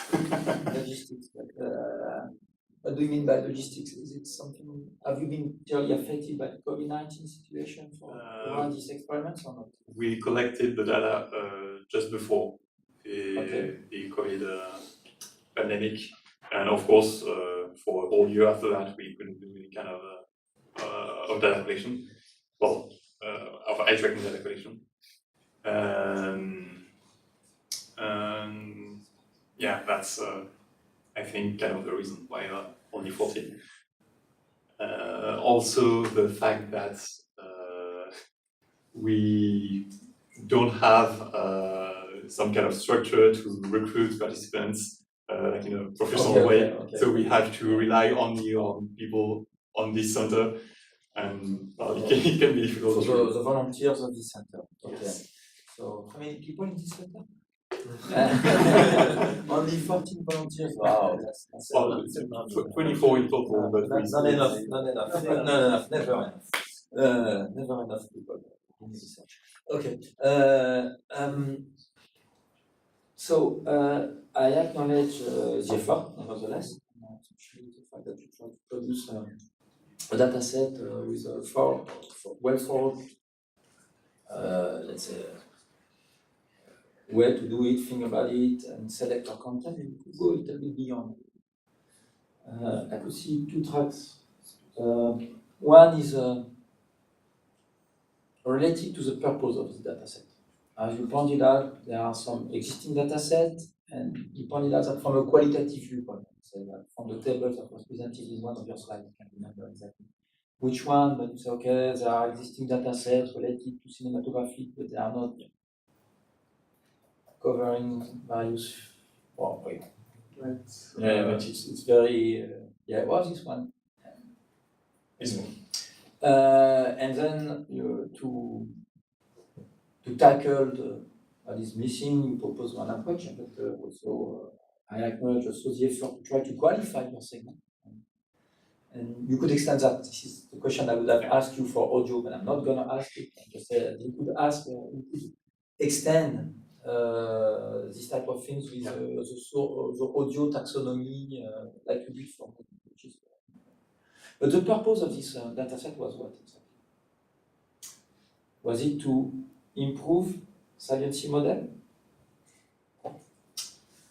Prediction? Was it to study IUC? What was the initial purpose of the data set?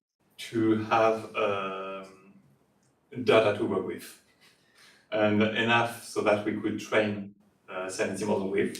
So it's all about yes, developing saliency model mostly. Yeah, and IOC models. And IOC models. Okay. So there are not many IOC models, but saliency models, as you mentioned, there are many. So one possible way to select your content, once again, I like very much your taxonomy, could be related to the performance of existing saliency model on, and by performance, I would say agreement between saliency models on possible segment or video segment you want to test. Did you think about that? Actually, we thought about that not on videos but on images because we found when building the IOC model on images, we found that well, IOC is kind of an upper bound to the performances of visual saliency models in the sense that obviously a model won't be able to okay, that's one way. Okay. To be really good on images okay. with low agreement. Okay. And we thought about building datasets, building difficult datasets where saliency model would often fail using the IOC prediction. We actually did not follow up on that. So that's one way to proceed when you use a kind of IOC prediction as a way to characterize your content. And I believe this is also among the extension of your work, and we propose many applications of IOC already. This is one interesting path to follow, is to use IOC as a content selection for developing your data set and secure that you have good diversity of content in your data set. I agree with that, and by the way, you know that your models IOC are already in use, and I want to point out, and I like that for the rest of the community and the audience, that what you have developed have been in use to select content, but for in other purposes. And so this is very useful. You did not do it, but some other people have started to do it for other purposes. I'm thinking notably of the work of Mona Abid that you are aware of, and she defended her thesis quite recently. But what I'm saying is a bit different. Is that you could, with that IOC, suppose you take science model, the existing one, tackling this problem, and you try to find out when these science models agree, when they disagree. So you could use this also to select content to know who is right, actually. And this is something very, I'm coming from I'm used to work also in video quality assessment, image quality assessment, and this is a trend to do this type of thing too.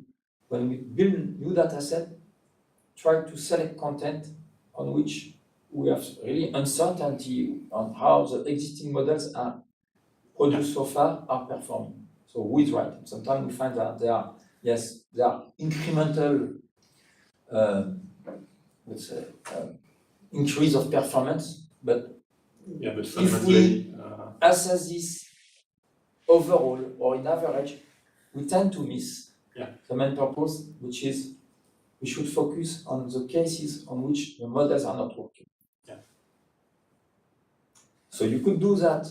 Absolutely. In agreement.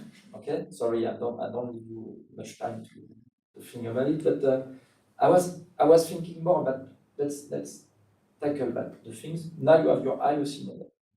If you evaluate your first model, the science model, based on IOC categories, and I don't know if you run this analysis, could you say, for instance, that your model perform better on sequence with low IOC or higher IOC? Did you run this type of analysis? No. I would expect the model to perform better on. Actually, it's once again depending on multiple factors, because I would expect the model either to perform really well on high IOC or really badly. Especially like in the cases where there is a camera pan or camera tilt that will drive all the attention towards a border of the frame. Those are cases where the IOC is really high, but the performances of the models are really bad. So yeah, perhaps an approach of that would be to quantify the variation within performances and compare that to the different characteristics. Along the IOC range, and you may find out, for instance, that some of the existing models are performing better in some range of the IOC, and your model is performing better in another range. So, yes, something I will invite you to consider that, to run such analysis. Because once again, I strongly believe that we should go beyond average overall prediction and really seek for the examples that are not working well, and then focus on that and try to understand how we can improve the model to better handle this.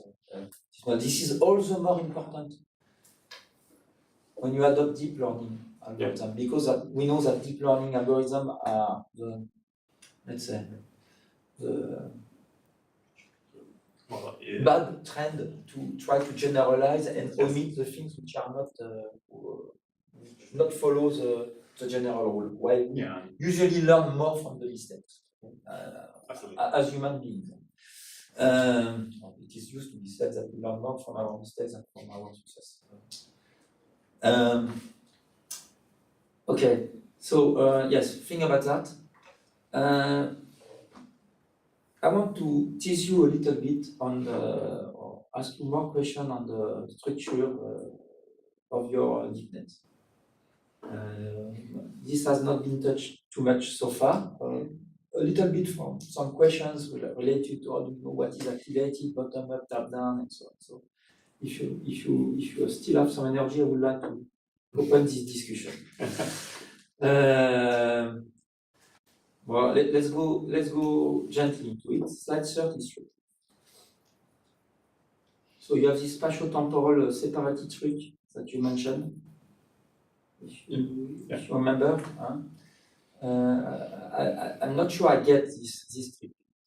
I understood that you did it for stuff of computational power. Is it strict separability? Does it make sense from a perceptual viewpoint? What are the consequences of proceeding like that? So basically, instead of using n by n kernel to do the convolution, it's a succession of layer using n by 1, and a second with a 1 by n layer. So it's still a 3 kernel, but we have separability. With ReLU or anything in between, or these layers? Yeah, okay. Yeah, with activation between between those three layers, no kind of particular activation. But after, okay, so yeah, they are really a block. Okay, that's fine. So we may assume that it's more a trick to gain computational power, but overall it's equivalent to the same n by 10 times 10 n times 10. Okay, fine with me. I want to come back on this comment that you said IOC as a measure of balance between top down and bottom up, which will open to the questions. You mentioned that as an answer to one of the questions. I'm not sure I understand what you mean. How can IOC be a measure of balance between top down and bottom up? Not really a measure, but something that is impacted by the balance between bottom up and top down. You may infer that when top down and bottom up meet together, when all the bottom up cues and top down cues meet together, then yes, of course, you have a very high IOC. Well, you agree with that? No, perhaps lower than when only bottom up are in question. No, I'm saying when both both agrees. Yes, okay. Yes, of course. Okay, so that's that. Okay, but we may have then cases where we have from a bottom-up viewpoint. A lot of no real exploratory images which are maybe from top-down viewpoint. So okay, so I'm okay. I think I'm not sure this is a measure that will give you the balance between both of them. Yeah, I think in the general context of movies, that is kind of true, because there are very few shots where there is exploratory,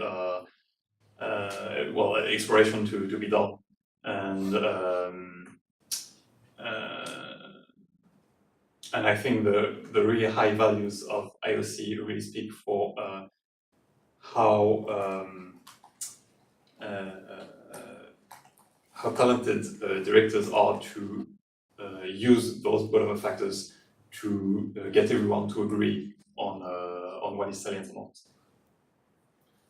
Yes, this I think too. Okay, let's go back to the architecture of the model. So you have selected both for IOC from a model, kind of let's say autoencoder architecture.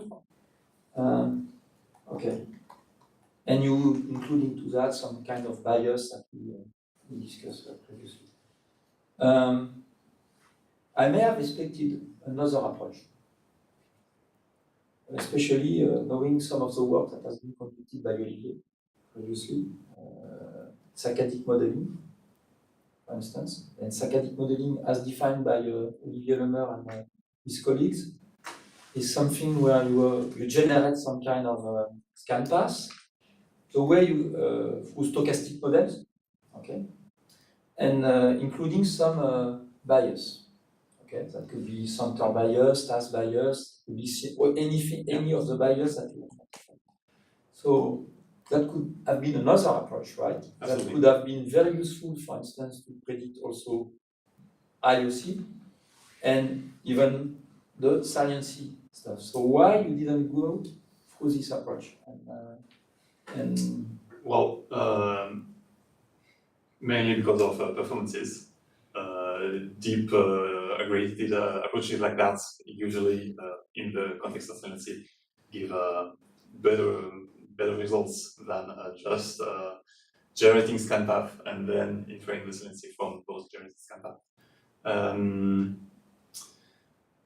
But yeah, absolutely, this could have been another approach, yeah, right? another approach to provide explore. both. Absolutely. And I think it's also probably at some point a more interesting approach in the sense that it provides more explainability. Which one is more? The Saccadic approach. Okay. Because you explain more how actually things work instead of just doing some latent some latent layers and some latent space to do the computations. Okay. So on another front, so I really liked the question of Neil when he asked you about top down, bottom up, what is activated in a network? Can we say that in this network it's more top down? And from the architecture itself, we cannot see really this. So you use an autoencoder, but you could have used another type of architecture where you could have somehow flavor or some layers related to bottom up and some layers related to top down. Did you think about that? No, not at all. Basically, I relied on previous work. So so you take existing autoencoder, pre-train, and okay, but existing other model, many models nowadays in net, we have this concept of transformer, which is somehow borrowed from visual attention. So if you follow me, you could have also used some kind of transformer model, so deep net with transformers, and there are some with autoencoder as well, right? And probably include your bias. Yeah, in the as the attentive exactly. layers of the Did you think about that? Yes, but way too late in order to do the work. How would you do that? For instance, from a technical point of view? Yeah, I just want to see. There is a way you ingest your bias in the model so far, but suppose you take whatever, this model or the IOC model, how do you see the things? Where would you introduce this possibly transformer related to the cinematographic values? I don't really know. The issue I see is that there will be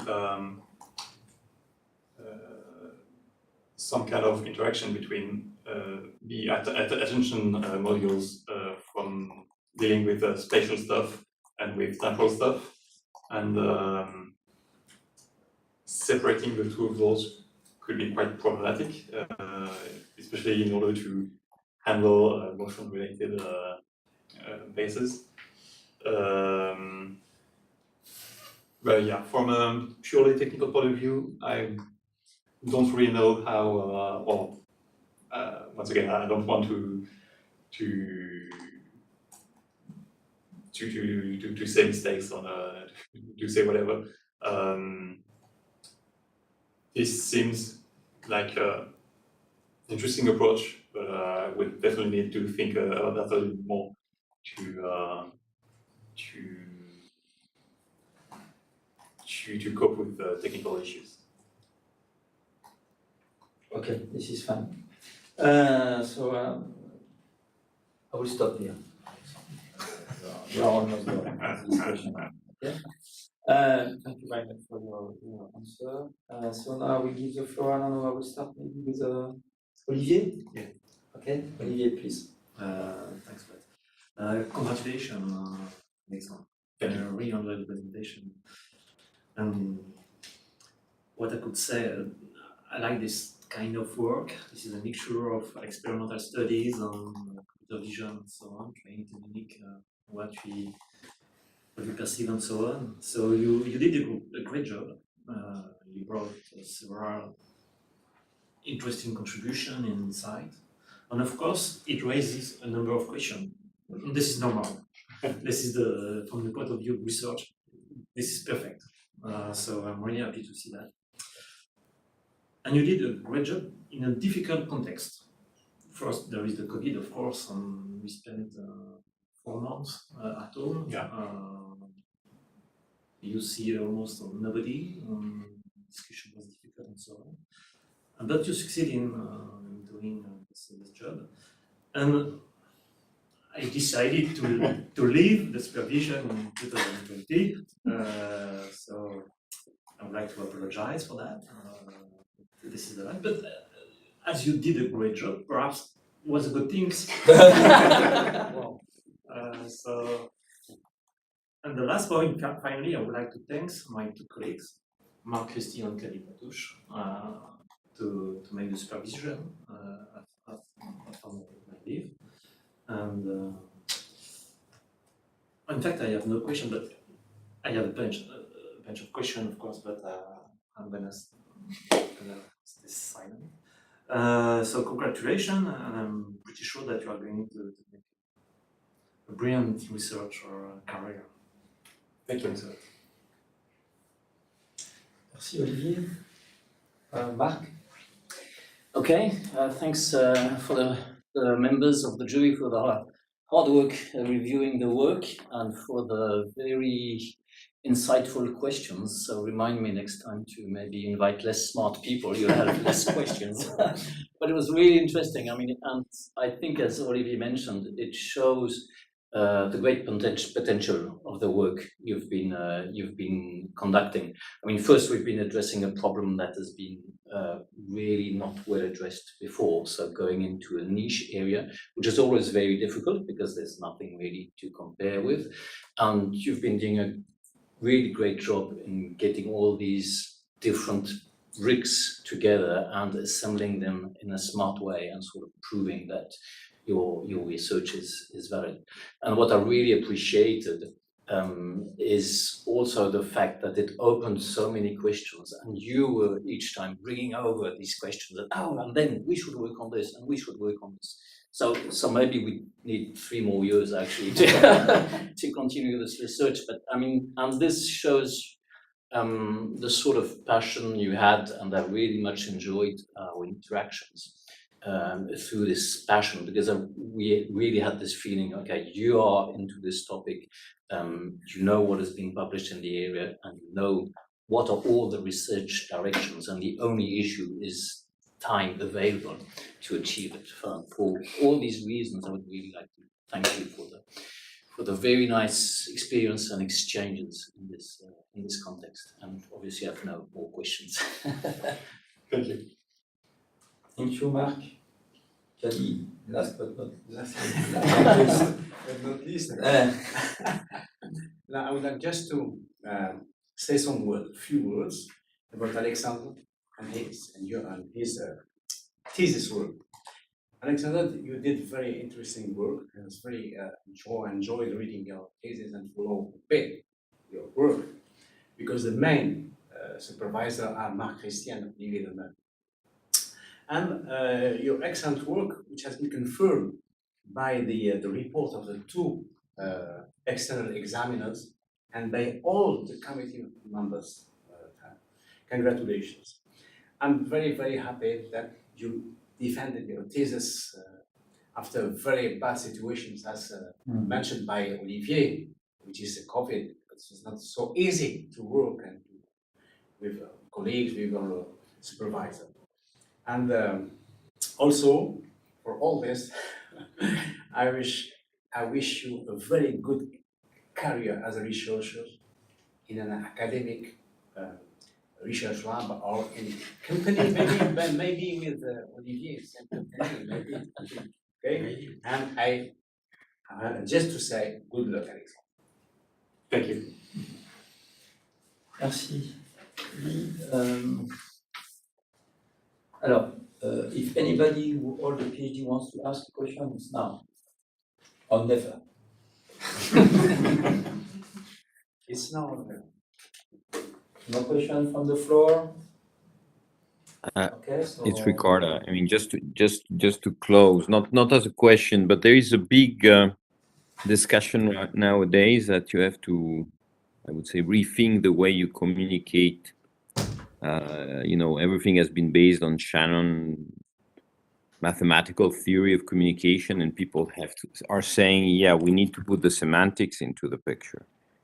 So my question is, in your view, part about the semantics, so really the content itself, the training one might have in watching a program. I know, suppose you're watching a soccer game, that so human beings really have to deal with things from an understanding point of view.